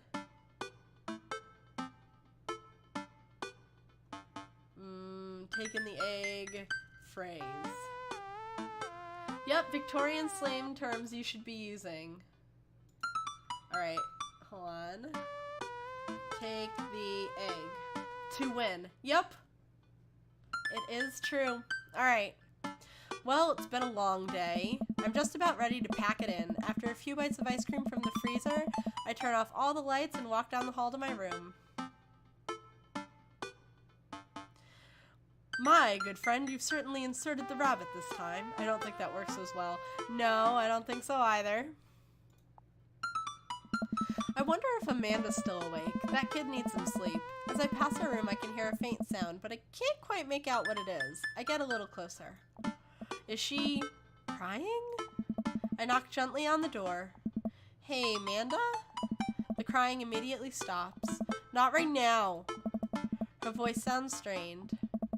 I need to make sure she's okay. I open the door. In the dark, I can see Amanda's outline in the middle of her bed, knees hugged up against her body. Is everything okay? I don't want to talk about it. Did something happen? Did something happen? No, nothing happened. Go away. Alright, leave her alone. Alright, I'll leave you be. I back out of the room and close the door gently behind me. She immediately starts crying again. Wow, I have no idea what has her so upset. She seemed totally normal. I feel awful just leaving her to cry, but I also get the feeling that if I tried to do anything else, it would have only made her more upset. I can't stop mentally cycling through all sorts of awful things that she could be dealing with right now. More than anything, I just want her to be happy and safe. I have a hard time falling asleep, but when I finally do, I'm still thinking about Amanda. After a long night of very little sleep, I roll out of bed and make myself a pot of coffee. Amanda should be up for school soon. Maybe she'll be willing to talk about whatever's bothering her. Huh? Almost 10 minutes before she's supposed to leave, Amanda comes out of her room and makes a beeline for the freezer. Morning, Amanda. Morning. She drops a frozen waffle into the toaster and slams the freezer door. She won't look at me. Yikes. So, anything big going on at school today? No. Okay. Do you need a ride to school? No. Want some coffee? Amanda pulls the toaster lever up and takes her still freezer-burned waffle out before it's finished cooking. I have to go. Amanda picks up her bag and storms out. Oh. Okay. I haven't seen her act like this in a long time. It's usually short-lived, but always hurts. Hopefully this blows over and things are back to normal soon. I sit back at the kitchen table and look at a picture of Amanda and I hanging on a wall. In it, I'm teaching her to ride a bike. Her face is a mixture of excitement and pure, unadulterated fear. I remember how determined she was. Every time she would fall off and scrape her knees, she would get up and try it again. Finally, I had to stop her because she was bleeding everywhere. Then she started crying because she didn't think she needed bandages and wanted to keep trying. As I put the bike away, she just stood in the middle of the street and screamed. I took her for ice cream, and it was like nothing even happened. After giving it a bit of thought, I decide that if I force her to talk about it, I'm only going to make things worse. But I have an idea. I start rummaging around for ingredients. I hear Amanda walk in the door. Instead of heading for the kitchen like she usually does, she makes a beeline to her room. She's clearly trying to avoid me. Hey, Pumpkin? What? Can you come here for a sec? There's a moment of silence. Yeah. I wanted to say sorry about last night. I'm just worried about you, kiddo. I get scared when I know something's wrong, and I get even more scared when I feel like I can't do anything about it. Dad, So just whatever it is, and you don't have to tell me if you don't want to, but whatever it is, just know that you have a dad in your corner who wants you to be happy. Oh. Honey, you know I'm bad with words, so I was hoping I could speak a language we both understand. I pull a cake out of the refrigerator and place it on the table. Hopefully the frosting is set by now. Ta-da! Dad. It took me a really long time because I ran out of red frosting somewhere around sad, and I had to start over, and This is beautiful. Sorry you're sad, but I support you 100%. It's strawberry. Yes, strawberry cake. Amanda gives me a big ol' hug. I grab some plates and forks and serve us up some delicious cake. So, it's really stupid. What is? I cry every time I read this. Just a forewarning. This whole thing, I know I've been really weird lately, and I don't even know how to explain it. I feel like I might have to make you a chart. I'm listening. Do you want me to take notes? I guess I should start from the top. So, you know how Emma R is going to that fancy art school in California, right? Emma R... The other one? I guess you're not technically wrong. It's good to have fallbacks like that one. Anyways, ever since she got the acceptance letter, I've been feeling like she's drifting away, you know? And she's been spending a lot more time with Grace and Emma P, and I just thought it was all in my head for a while, but then I found out from Rosie M that both of the Emmas, Grace and Noah, all went to a party at Mackenzie F's on the same night they all told me they were busy studying for the Calc AB final. Yikes. So, another important piece of information is, God, this is embarrassing. I have a crush on Noah, and that's a thing. What? Whoa, I had no idea. I definitely didn't know that. Okay. Sorry if I'm quiet and playing loud. No need to apologize, dude. I appreciate you just lurking and hanging around. You're a bad liar. So are you. I learned from the worst. Oh. Anyway, so the only person I told about the crush was Emma R, and she promised not to tell anybody. I didn't confront them about the party thing because I didn't want to start drama, so I just keep quiet and keep going about my business. Amanda sighs. And then one day I invite everybody out to get nachos at the mall after not texting me back for like 2 hours, even though none of them ever put their phones down for more than 60 seconds, they all say they're busy, like simultaneously. So I tell them, never mind, I'll just eat nachos at home, right? But we were out of chips, and I really, really wanted nachos. Totally understandable. Dad. So I go to the mall anyway. I get to the food court, and who do I see there but Grace, Emma P, Emma R, and Noah all hanging out together and eating nachos without me. What?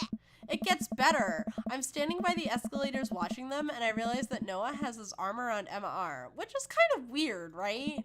But then they kiss. No. Yes, I know. So I storm over there and I'm like, hey. And Grace drops a nacho on her shirt because of course she does. And Emma R just like glares at me. Grace, nothing is coming up. I don't even know who that is. Grace is the gossipy one? I know! Grace is the one nobody really likes, or I guess that's me now. But anyway, nobody will say anything, and I'm just like, you guys suck, which I realize is not the most eloquent thing to say, but I was really angry and really embarrassed, and I just wanted to get out of there. So I left, without nachos, might I add, which only further contributed to this shitty day, and immediately drafted a super long text to the group chat asking them why they've been so weird. And I wrote another one to Emma R asking how long the Noah thing's been going on, and sorry, I know that's a lot. You still following? What did Emma R say? Oh, okay, get a load of this. Emma R says, you know what? Let me just read it to you. Amanda pulls out her phone and reads, word for word, an arduously long string of text messages. Can you believe that? I cannot believe that. I care so much about Amanda's social life and mental well-being, but man, do I not understand what she's talking about. This is all beyond me, but I am trying my hardest to be supportive. Oh, no. They were dating in secret for like months. So I told her that she's been really terrible friend, and she's like, well, if you think I'm so terrible, then just stop being my friend. And I was like, okay. And then she left me on red. And then, wait, left me on red? What's that? Oh, like, she saw my message and didn't reply. And I know because there are read receipts. I don't know what read receipts are, but I'm just gonna nod and pretend I understand. Gotcha. So while this is all happening, I'm talking to Emma P about how mad I am because she's at least being kind of reasonable, and I'm venting to her about how pissed I am at everybody and stuff. And then out of nowhere, Noah texts me and is like, how could you say that about me? And I'm like, say what about you? And he tells me that Emma P sent screenshots of everything I told her to the group chat that I got kicked out of. Alright, I think you lost me at screenshots, but that definitely sounds bad. There's so much more, but honestly, it's all just really stupid teenager stuff.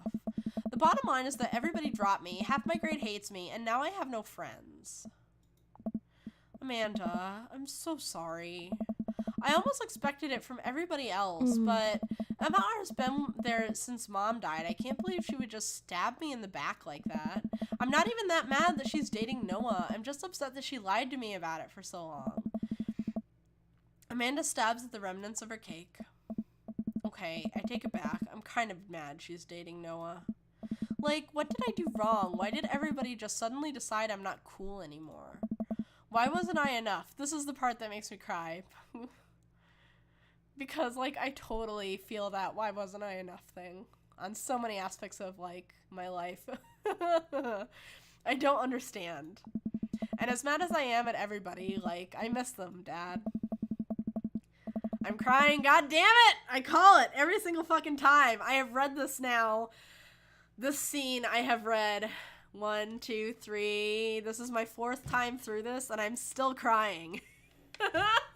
But you are enough. Thank you, Zeno. Thank you. I appreciate it. Ugh.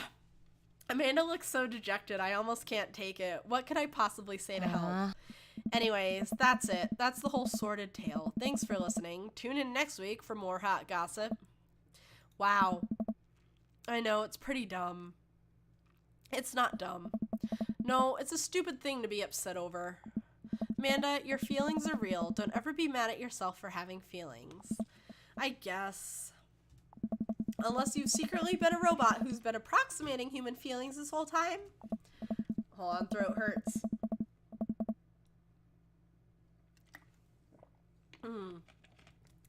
Dad, if I was a robot, I would have transformed into a monster truck a long, long time ago. But seriously, I know you probably don't want advice, but I feel like it's my duty as a dad to bestow upon you a few nuggets of fatherly wisdom. Not all friendships last forever. Real friends don't do that, or high school sucks. All 3 are true. Real friends don't do that. When you get older, you start realizing the sort of people you want to associate yourself with. Do you really want to surround yourself with people who would do something like that to their friend? It takes a lot of work to find and maintain meaningful friendships. It took me a long time to figure that out myself, and I wish I had learned it sooner. If the other person isn't putting the effort in to show you how much they care, it's not worth it. You're not beholden to being their friend. Ultimately, I think it says way more about their character than it does about yours, because you're amazing, and if they can't see that, well, that's their problem. I'll keep that in mind. I look down at the table. Did we just eat that whole cake? Yes, we did just eat that whole cake. Welp, good talk. Dad speaking words of wisdom. Yeah, I mean, it's mostly dad jokes, but, like, this scene is always, like, whatever one I choose, it's always, like, real talk, like, serious, like, words of wisdom that, like, everyone can take to heart. Amanda gets up to go to her room. Before she closes the door, she turns around. Hey, Pops? Yeah?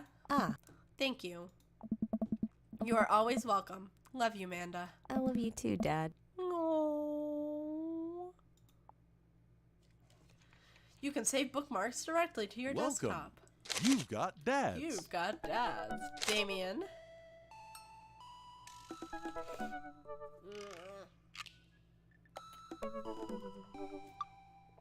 Oh, my throat is killing me.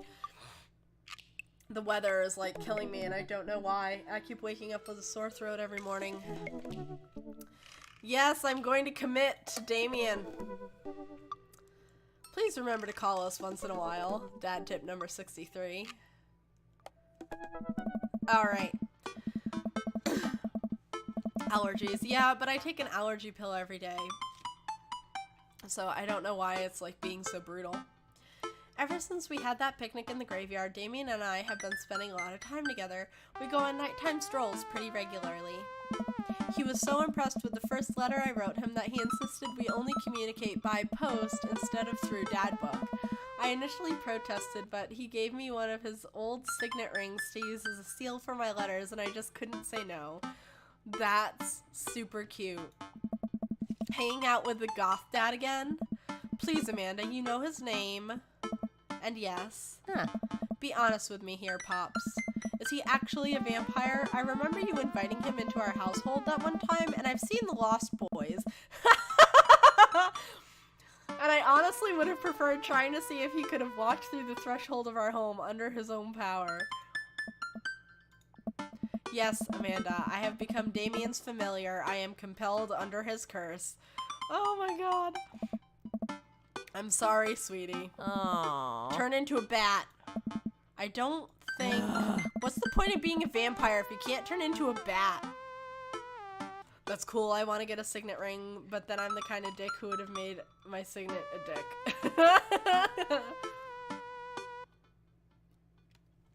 I mean, hey, if it floats your boat. Well, okay, I'm off. Are you taking the car, or are you flying off into the night on the leathery wings of a bat? One of those. While I'm out, can you throw away the garlic bread that's in the freezer so I don't die? That would be great. I'm keeping it there as insurance. You understand, right? That's my girl.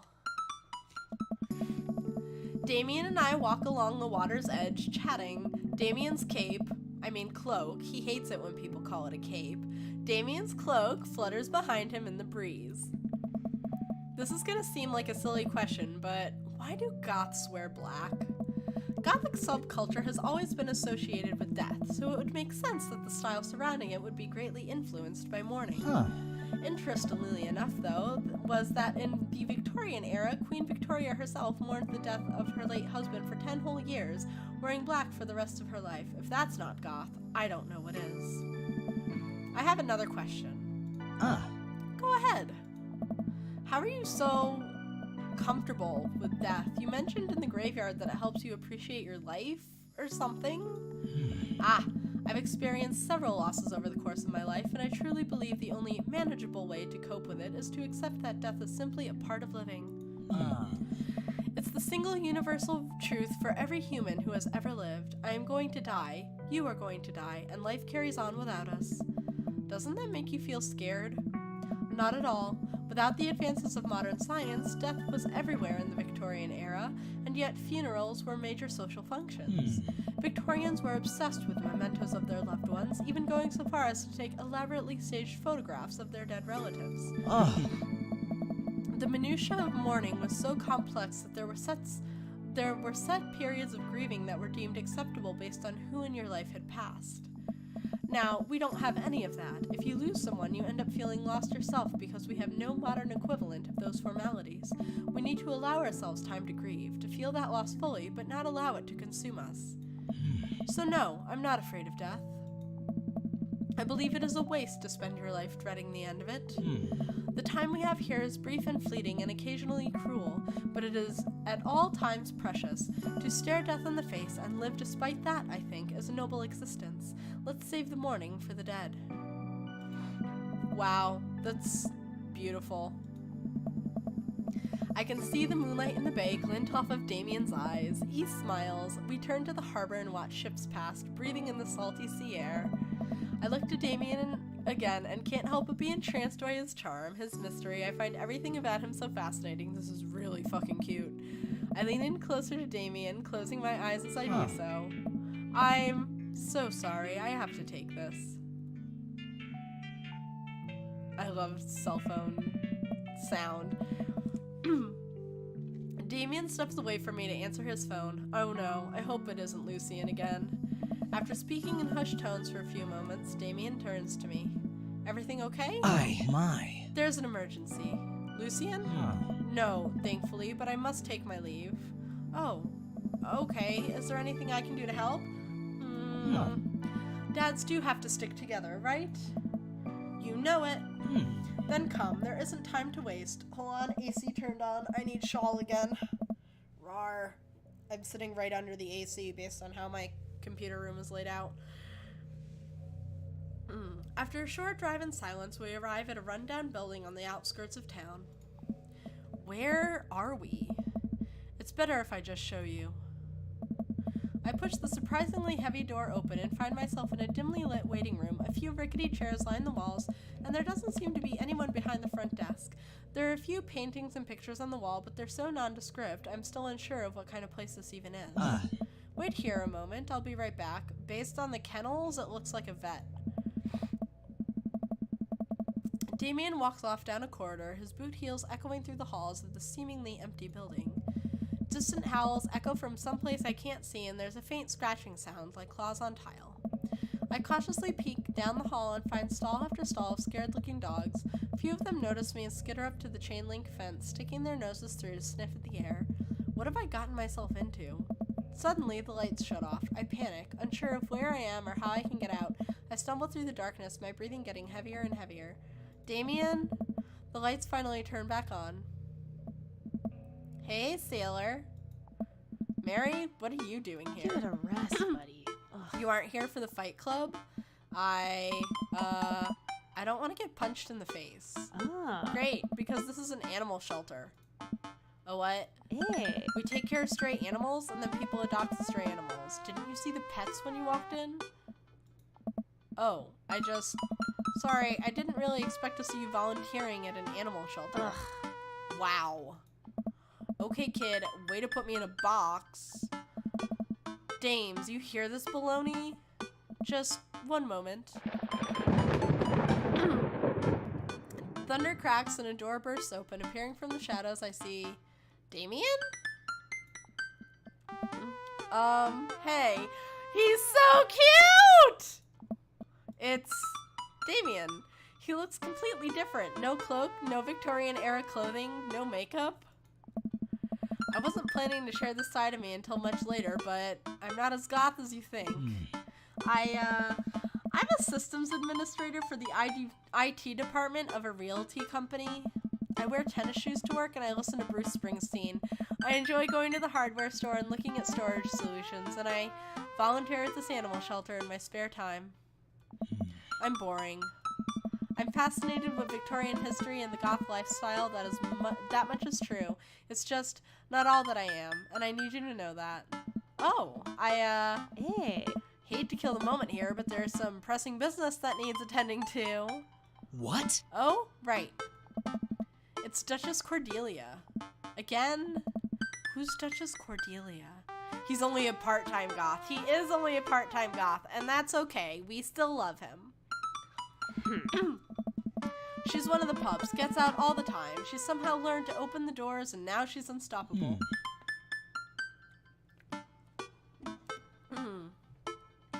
When did she get out? This morning. I went to go sing sea shanties to the cats, and when I came back, she had already bolted. I have to stay here with the pets, so I need you two to go and find her. Of course. Where could she be? She always ends up running off to the same places. Here, let me draw you a map. Sea shanties to the cats. Yeah. Mary starts scribbling on the back of a pet adoption form. She's very smart, ruthless even. You need to stay on your toes and get her back by sundown, or else she turns into a werewolf and starts eating people. Mary has a sense of humor? What? You're a perfect little peach, Daddy. We just don't want her to be stuck outside when it's cold. Oh. I'll grab some treats and we can hit the road. Damien and I look over the map Mary created for us. Is it a mini game? No. Oh man, I'm Nerd's house. Ha! Coffee Dad. Okay, Mario Batali. Kale. Coffee Dad. Nerd's house. Mary's sick pad. Smalls, Dames, other nerd's house. Okay. So if he's nerd's house, Coffee Dad is Matt, Kale would be, Craig. I'm not sure who Mario Batali would be. Mary's would be Joseph's. Smalls would be Robert. Dames is Damien. I guess the other nerd would be Hugo. So that would be Brian. 1, 2, 3, 4. 1, 2, 3, 4, 5, 6, 7. Yeah, so Mario Batali would have to be, Brian. Yeah, I was looking at that as I was trying to figure out who the dads were on the cul-de-sac, and I was like, this is amazing. Shit. The ocean or whatever.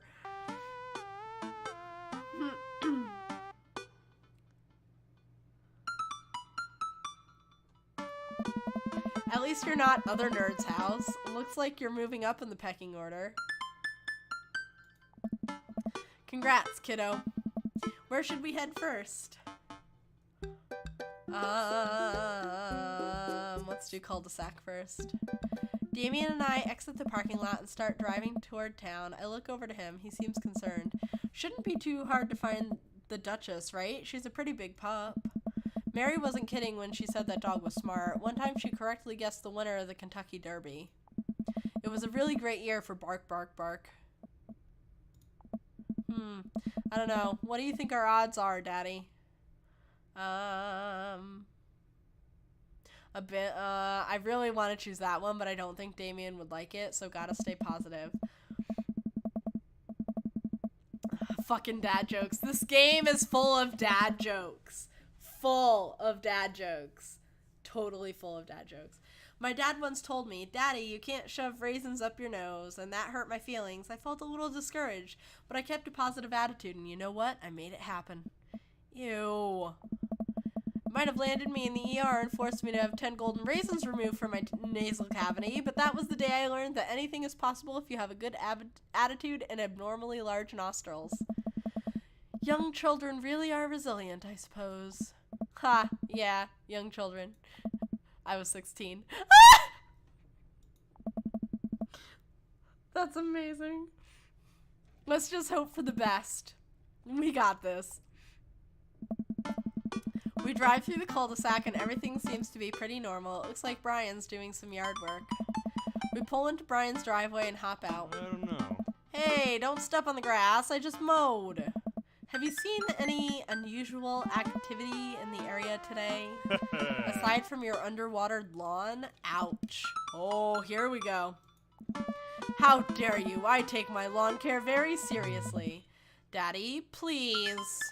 You haven't seen a dog run through here, have you? I don't know. Well, a little while ago I heard Maxwell barking at something. When I came outside, my garden had been torn to shreds. It's gonna take forever to retill the soil.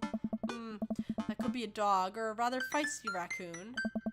Whatever it was, it must have been hungry. Ate all of my tomatoes. I'm very sorry to hear about your garden. If you need assistance restoring it to its former glory, please don't hesitate to contact me. Yeah. Will do, buddy. Good luck finding that dog.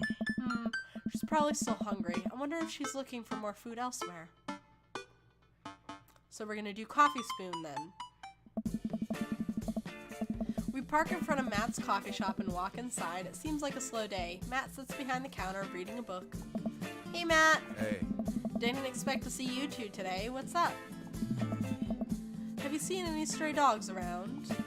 Actually, yeah. I caught one digging through the trash earlier. It ran away when I tried to get closer, though. Did you see what direction it ran in? Matt thinks for a second. Hey. Might have been running east, I think? That pup tore through 3 pans of old grateful banana bread. Want to take some for the road, just in case? Sure thing. Matt packages up a slice. Thanks for the slice. The road slice. This banana bread is going to be so good. I think he meant to give it to you for the dog. Right. I meant, that's going to be so good for the dog to eat.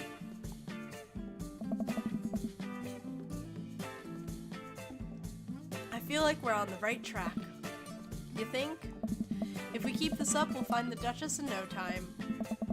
Hey, if you like dogs so much, why don't you have any? Lucien is severely allergic. I wouldn't put him through that. But there are still dogs in my life, so for that I am grateful. There's about to be one more dog in your life, buddy. Splendid attitude. Let us not waste any more time. Verily. Alright, let's go to the softball field.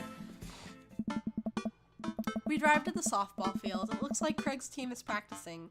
I wonder if any of the kids saw something. Craig spots us and jogs over, softball bat slung over his shoulder. Hey bros, what's up? Craig, you wouldn't have happened to see a dog around here, have you? One escaped from the animal shelter and we're trying to locate her. I don't think so. Maybe one of the girls saw something. Girls! Hi, Amanda's dad. Hi, Lucien's dad. We have names. Girls, have you seen any dogs around? There was a big dog earlier. She ran off a while ago, though.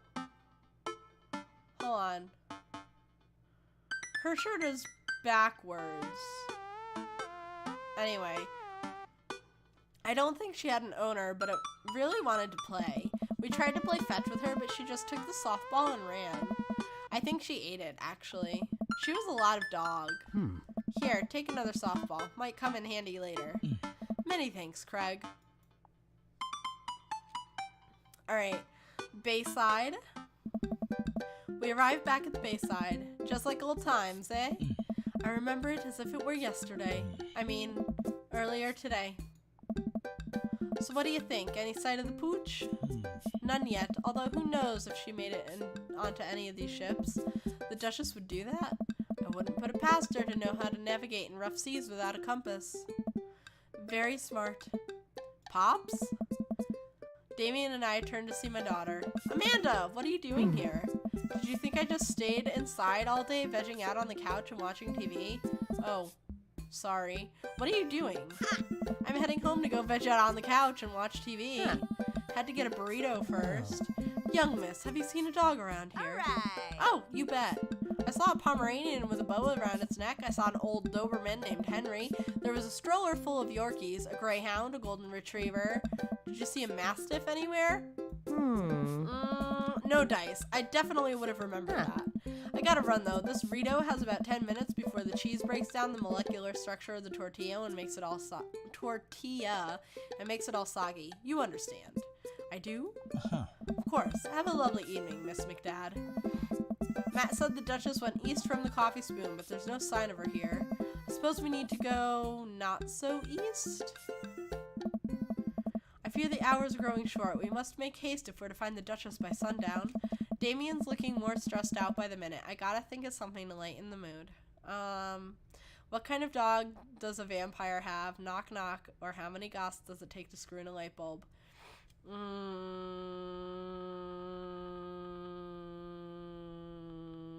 What kind of dog does a vampire have? I would imagine it would be unwise for a vampire to take up the company of a smaller mammal for the means of companionship. It would be too tempting to a bloodhound. I was gonna say a bloodhound, Damien. Boo! Damn it! I should have gone with a knock knock joke. It's the first time I've gotten the black angry thing. Oh, yes, haha. Jeez. Actually, can I load? Ha! I can! What time is it? It is 9. Okay, so load. Autosave. God bless autosave.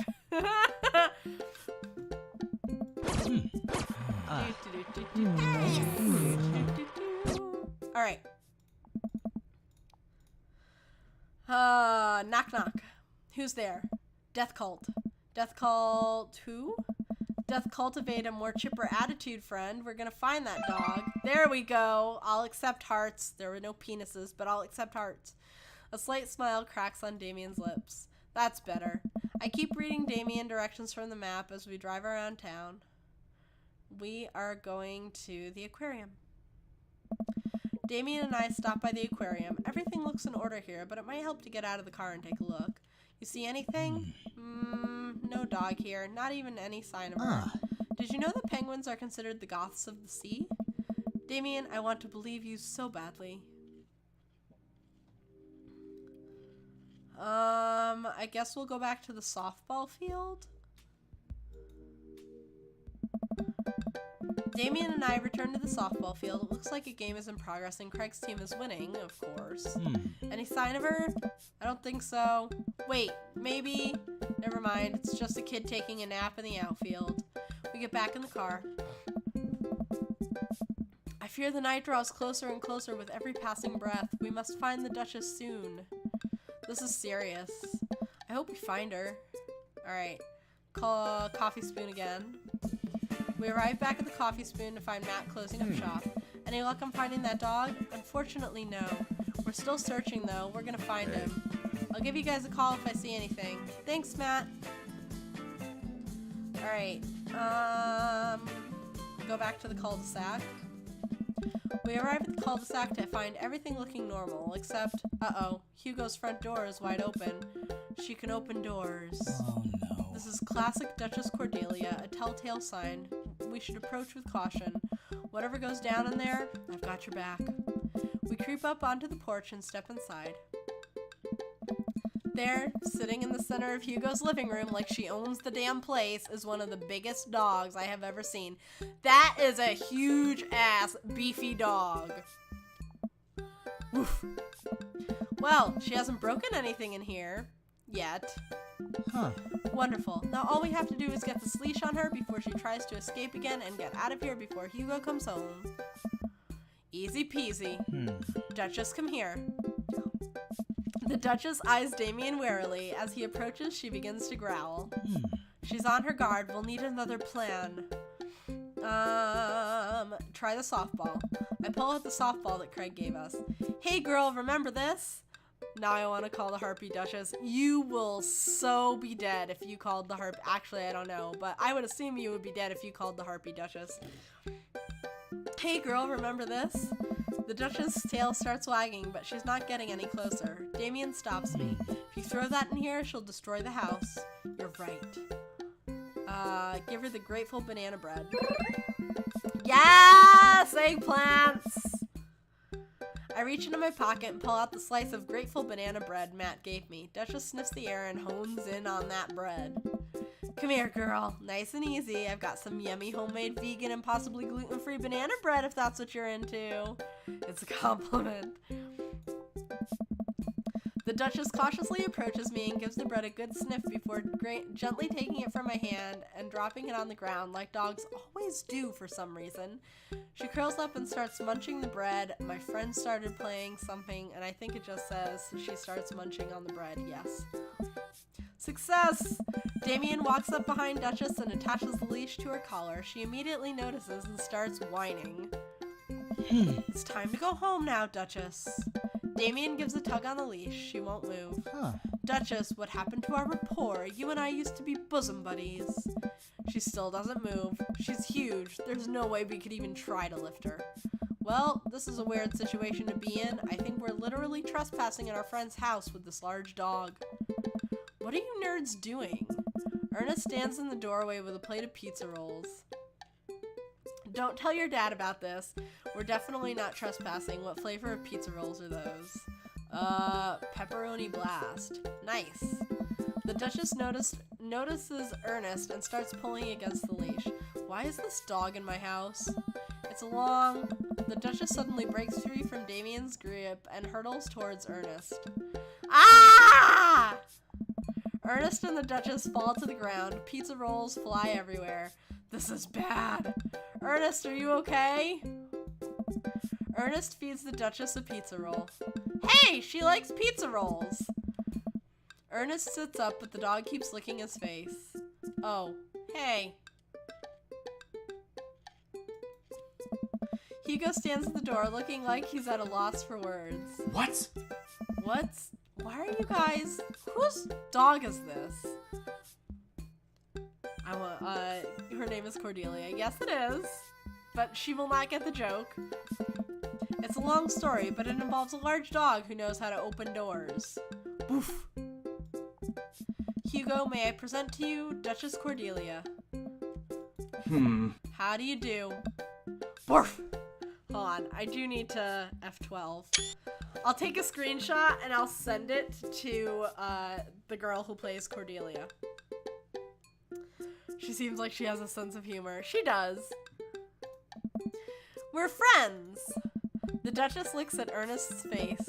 She's from the local animal shelter. She got out and we've been chasing her all around town. Your house was her final stop.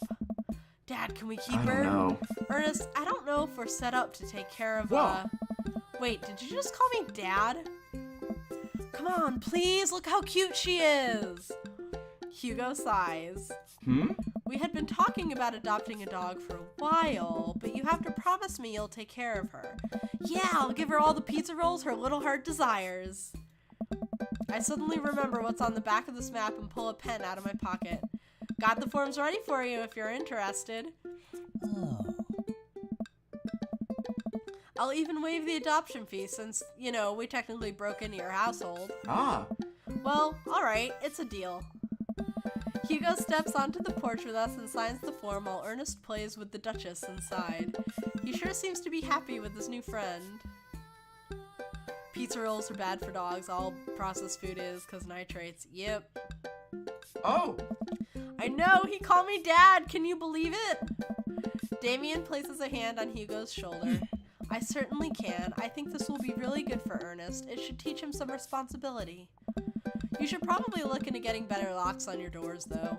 The Duchess is a wily one, but do right by her and she'll love you two forever. Thank you.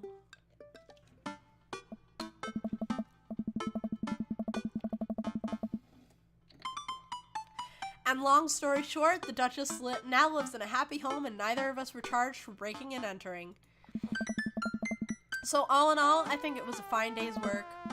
Nice work, you two. Daddy, you could be a valuable asset to our team of volunteers, you know. If you ever feel like petting some puppies, hit me up. Mary, I always feel like petting puppies. Oh my, that moan. Good to know. Well, I'll catch you fellas later. Mary starts to leave. And one last thing. Damien's been telling me about you. Glad he finally brought you around. Oh, yeah? Damien's my special boy. I love him. We go all the way back. We go way back, and I got a vested interest in his health, success, and well-being. If you ever hurt him, Mary, Hey. you can fill in the blanks. Lewd, yes. Yes, ma'am. Mary leaves me alone with Damien. So, about the whole goth thing, I completely understand if you aren't interested in me anymore. What? Am I missing something here? I'm not a cool goth prince. I'm boring. I own 5 pairs of tennis shoes. I wear dumb glasses. Don't you care? He looks so nervous.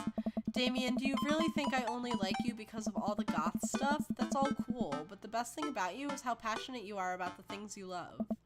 History, art, Victorian fashion, dogs, storage solutions, it doesn't matter what it is. You care, and that's awesome. And also, the glasses are very cute. Oh. You don't think I'm boring at all? If you're boring, then I don't know what that makes me. I spend too much time online shopping for flashlights. I get excited to mow my lawn on Saturdays. I get cranky about commercials being too loud. I've even been thinking about making my own peanut butter. Huh. Then maybe we can be boring together? It would never be boring if it was with you.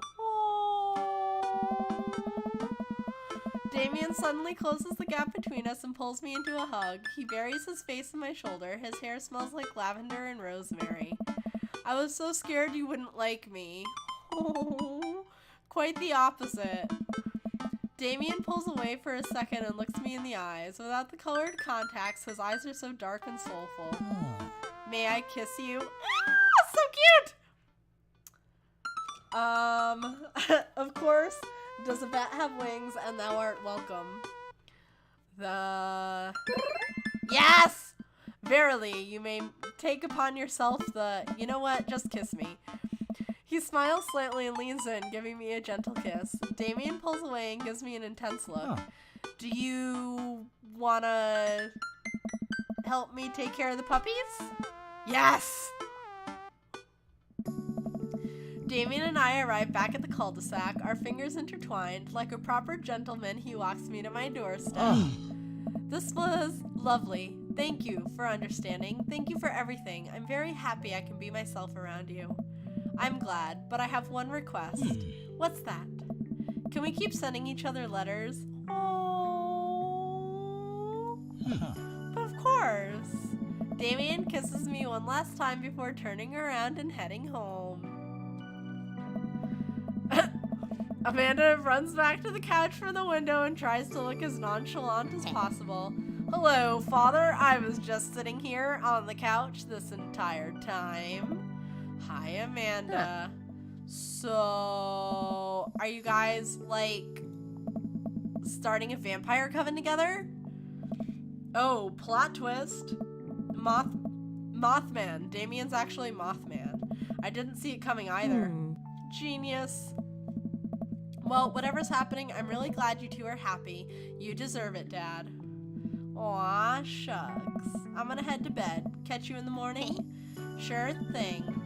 I make my way to my room and fall into my bed with my heart full, excited for the days to come. If the police are driving behind you, don't give them probable cause, blah, blah, blah. What did I get? Map. I want the letter. Don't care about the numbers. Yeah. Wow. My stars, this... Never in a million moons have I had a date such as exquisite as this one.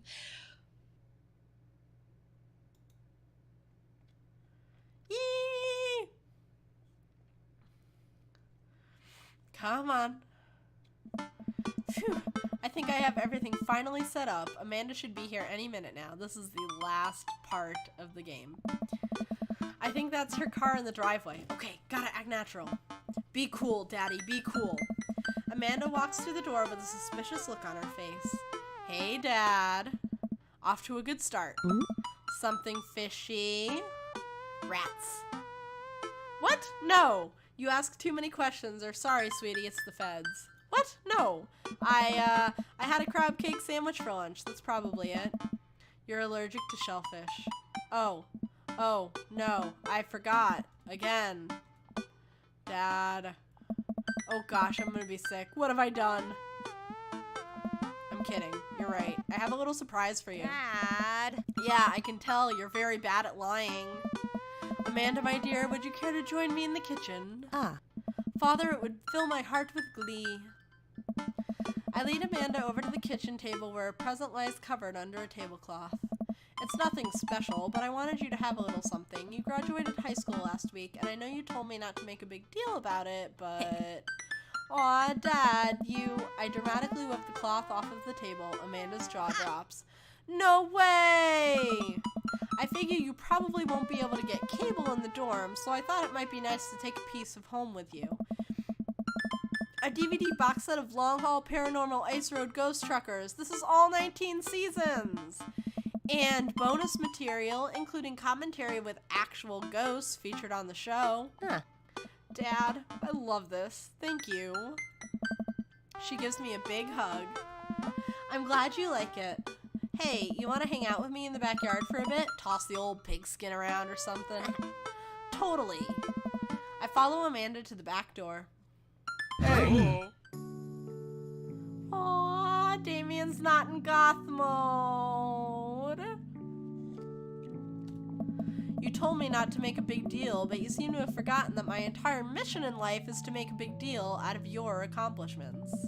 So consider this your graduation party. Surprise! Dad, everyone's here. Well, yeah, everyone wanted to come and support you. Yeah. Is that a mac and cheese bar? Sure is. Fully customizable down to the type of mac.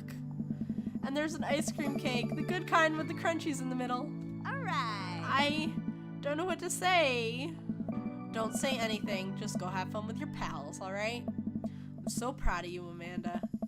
Amanda smiles and runs to her friends. I should make the rounds and make sure everyone's having a good time. But first, mac and cheese. I walk over to Mary, who's having a lively conversation with Amanda. We have a real fluffy Samoyed right now. His name is Harold. Loves belly rubs. He always tries to lick your face if you get too close. Mrs. Christensen, thank you so much for telling me in great detail about every single dog currently at the animal shelter. Please tell me about the Afghan with 3 legs again. Sure. Quadro, we call him. It's one of those ironic nicknames. You know, if you're really interested, I could probably steal one for you. Really? Nah, but I could get you to meet all of them. We always could use extra hands around the shelter. And if those extra hands also happen to steal a dog... I'm glad you two are able to bond over cute dogs. Really warms the heart. Dad, we're having a moment. Hey. Hey, Sailor, your kid's a good egg. Where's your goth prince? You two are usually attached at the hip these days. He's around. Stellar. Mary turns her attention to Amanda. It's not too hard to sneak a dog into college. Trust me, I did it plenty back in the day. At one point, I had 3 cats living in my dorm. I decided to leave them to it. I'm glad that Mary's, like, not a bitch in this one. Like, she's kind of a bitch, but, like, she was, like, full on, like, whoa, slow your roll in, like, some of the other stories I've read so far. All of a sudden, a huge dog leaps up into my arms. Duchess! Hugo and Ernest run up to me. The Duchess gives my face a few broad licks and hops down. We're working on that. Got her in a disciplinary class. She's a wild spirit who runs where she may. I don't mind at all. Looks like the 3 of you are getting along nicely. She's a valuable addition to the clan. If I hold up my homework in front of her, she'll eat it. Cool. We'll deal with that later. Duchess Cordelia spots a squirrel and darts across the yard. Hold on, I'll screenshot this one too. Ernest follows her, laughing. He's actually been a lot more manageable lately. I think taking care of the dog is good for him. Thanks for breaking into my house, I guess. Anytime. Daddy! Brian, you made it! Ha! I don't pass up on good Mac. What do you think of the party? It's not bad. Just not bad? Oh. Yeah, it's not bad. Don't let him bait you. Don't let him bait you. Thank you for the lovely compliment. Daisy trots up. Hi, Amanda's dad. Hey, Brian's daughter. See how that feels? This is a really great party. Thank you so much for inviting us. You're very welcome, tiny child who knows how to pay a compliment. Brian and I lock eyes. This isn't over. Hey, bro. Bro. This is a real rager, taking our older age into consideration. Trying to be in bed at a reasonable hour tonight. Don't let me get too wild. Bro. Don't worry, dude. I'll keep an eye on your fruit punch intake. You know, I'm really glad we're bros again. Me too, dude. Briar and Hazel peek out behind Craig. Hi, little ones. Hello. Hiya. Thank you for all that ice cream cake. Wait, girls, how much of that did you eat? Briar ate 4 pieces. Ask any witness. No, I didn't. Hazel ate 4 pieces and wants to pin it on me because we look alike. I have your face. Nobody will ever believe you. Oh, boy. I'll let you guys figure this out. Good seeing you, Craig. Let's hang soon, yeah? Dude. Totally. Tell Amanda congrats for us. Looks like you've settled into this neighborhood quite nicely. Yep, couldn't ask for a better cul-de-sac. Well, I'm glad. Hopefully we'll see you at more church events. We've got a big schedule planned for the rest of the year. Sure thing, Joseph. And maybe if you aren't doing anything later, we could hang out sometime. Sure, Joseph, that'd be great. Well, see you later. Hugo comes up with a plate of mac and cheese. The perfect cheddar to mac ratio. Beautiful work, Daddy. Thanks, Hugo. You know, I'm really pleased to see Amanda going to her dream school. I'm glad she turned it around for finals. Me too. That scholarship money will really help. Amanda walks by and pretends not to see Hugo. Amanda, come say hi to your old teacher. Hey. Congratulations on graduating. I know you're going to do great things at art school. Pew! Haha, yeah, thanks. Amanda starts to back away. Wait, I just realized that you're not my teacher anymore, so I don't have to be afraid of talking to you. Yeah, you no longer hold power over me. Oh. You're right. Go forth, adult. I can no longer give you detention. Yeah, I'm gonna break anything I want and there's nothing you can do about it. Are you still mad about that time I gave you detention for breaking my globe? Nope. Oh. And I'll have you know that the globe didn't even fit through the basketball hoop in the first place, so she'll fit into college just fine. Hey. Hey. Robert gestures vaguely to the snack table. Good stuff. Yep. Oh. See you later. Hey. Hey, man. Matt! Let me know when Amanda leaves for college. I'll have a fresh batch of the talking banana breads ready for her. Thank you. I know she'll love that. Hey, Amanda's dad. I turn to spot Lucian walking up to me. Yes, Lucian? Thanks for inviting me to your party. Anytime, bud. I know we had a rocky start, but I'm glad to know you. I hope you know how much your dad cares about you. Yeah. My dad's had a rough couple years, and I know that it must not have been easy to raise me alone. He's kind of a weird guy, but I love him a lot, and it seems like you make him happy. So, you're cool in my book. Thank you, Lucian. That means a lot to me. Sure. And let me know if you want me to give you a stick and poke sometime. Thanks for coming by, Lucian. See you around, Daddy. As the party starts to wind down, I take a seat on our back porch step. The sun is setting and everyone seems to have eaten their fill. Amanda wanders over and sits down next to me. Killer party pops. What can I say? I was inspired. So, I also have something for you. For me? Why? Not to be completely genuine about my feelings for once or anything, but growing up wasn't easy, but it could have been a lot harder if it wasn't for you. Dad, you've been there for me through everything. There's been times in my life where you were my only friend. I was really scared of going to college and being so far away from you, but I realized that everything you've done for me has been to prepare me for this, and I'm ready. I wouldn't be who I am today without you. Don't cry. Don't cry. I swear to God, Daddy, if you cry again. You're the best, Dad. I love you. And I'm crying. Anyway, that was enough emotional vulnerability for one day. Present time! Amanda hands me a tiny wrapped package. I tear the wrapping off to find a framed picture of me and Amanda. It's us! Kinda shocking all our photo albums are just pictures of me, huh? I figured we needed at least one together before I leave. Amanda, thank you. Watching you grow up has been the happiest experience of my life. You're such a talented, intelligent young woman, and I'm so excited to see what the future holds for you. Knock 'em dead, kid. Always do. Amanda and I share a hug. This is only the beginning, Pops. Plenty more memories for us down the road. Memories to make and stuff to break, right? Oh, I'm gonna break so much stuff, intentionally and unintentionally. You're probably gonna have to pay for most of it. It would be my honor. Amanda hops up. Looks like someone's been waiting to talk to you. I glance over to the back of the yard where Damien is sitting on a bench beneath our cherry blossom tree. He smiles at me.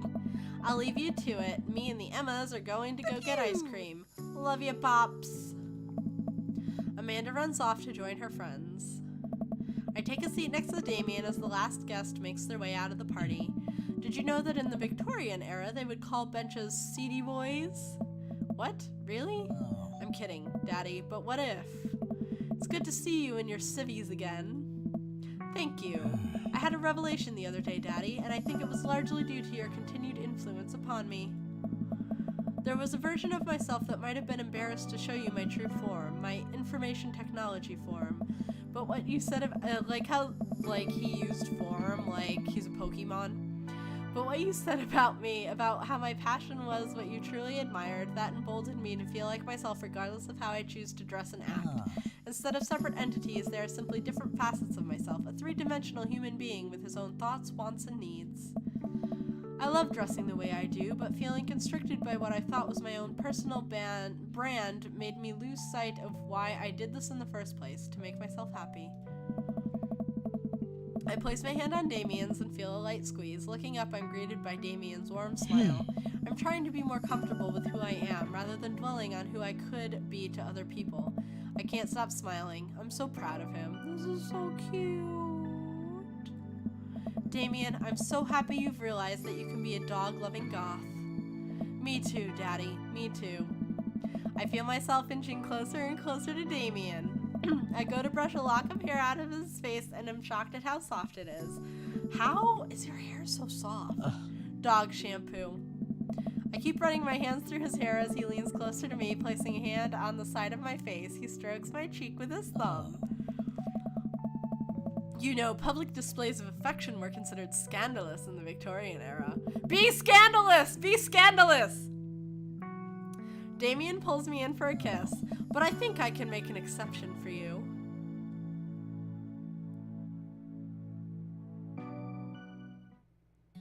Yay! That was sweet.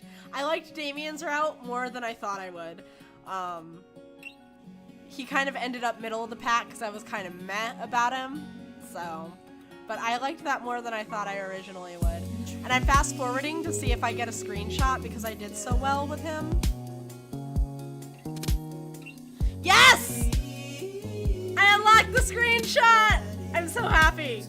I have to go back and unlock all of them. I'm so excited I got the screenshot on my first try.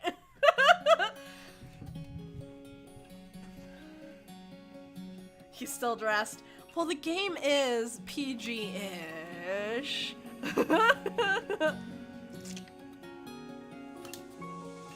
I mean, this isn't like, you know, a Sakura game. That was fun. I really like this game. But now I have to go back and play all the daddies so I can get all of the screenshots. Though I still need to play. I've played Joseph, I played Hugo, I've played Damien, I've played Robert. I have Hugo and Damien's screenshots. I don't have Joseph's. I don't have Robert's. I need to play Craig, Matt, and Ryan. So I only have 3 left, which is awesome. But yeah, that was fun. My throat is killing me, but that was fun. Tomorrow, it is Thursday. I keep thinking it's Friday. It's been a really long week. Alright, it is... I have a missed phone call from my parents. Tomorrow I am streaming around 10ish, and I am probably going to do Secret World Legends because it's their 1-year anniversary event, and I haven't hopped in yet. So I'll probably do that and some missions out in the mountain. So if you guys want to come hang out, awesome. If not, that's awesome too. And I will have my stream schedule for next week hopefully up by Sunday instead of on Monday. Regardless, I won't stream on Sunday. I won't stream on Monday because those are just, I do too much on Mondays, and Sunday is like my prepare for the weekday, so I need to get my chores done, do cooking, all that good stuff. 10 a.m. or 10 p.m. It'll be 10 p.m. Eastern Standard Time tomorrow. I might do a little bit earlier depending on how many chores I get done after I get home from work. It's been really long days this week, so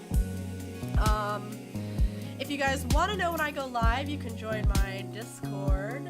So if you want, it gets posted in Discord when I go live. You can follow me on Twitter. It is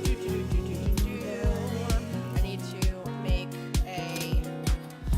a command for that apparently. I put my schedule on Twitter and I announce when I'm going live on Twitter. You can find in Discord. I need to fix my auto post because my auto post isn't working, but it's working in like other channels, so I don't know what's wrong with it. Or in other Discords I follow. I use the same bot as a lot of other people and he's not working correctly, so I need to figure it out. Or you can follow me here and keep the little notifications buttons slid to on so you get an email or a push notification on your phone for when I go live.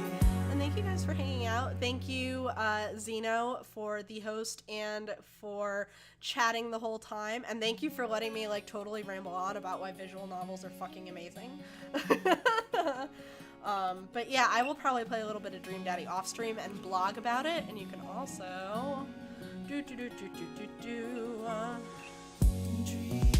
can also go to my website if you want to find my thoughts on games I play off stream, and I'm currently writing up a series of blog posts, finally, about all the E3 announcements, so you guys can find them all there. So thank you again, guys, for hanging out. I very much appreciate everyone who lurked.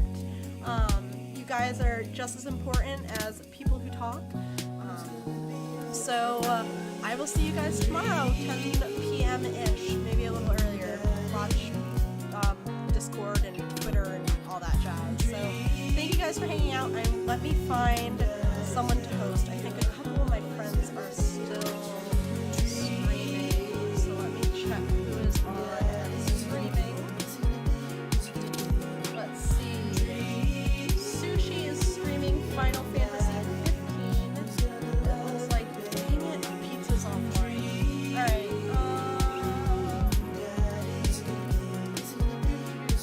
yeah, pizza's offline. Dang it, I missed it.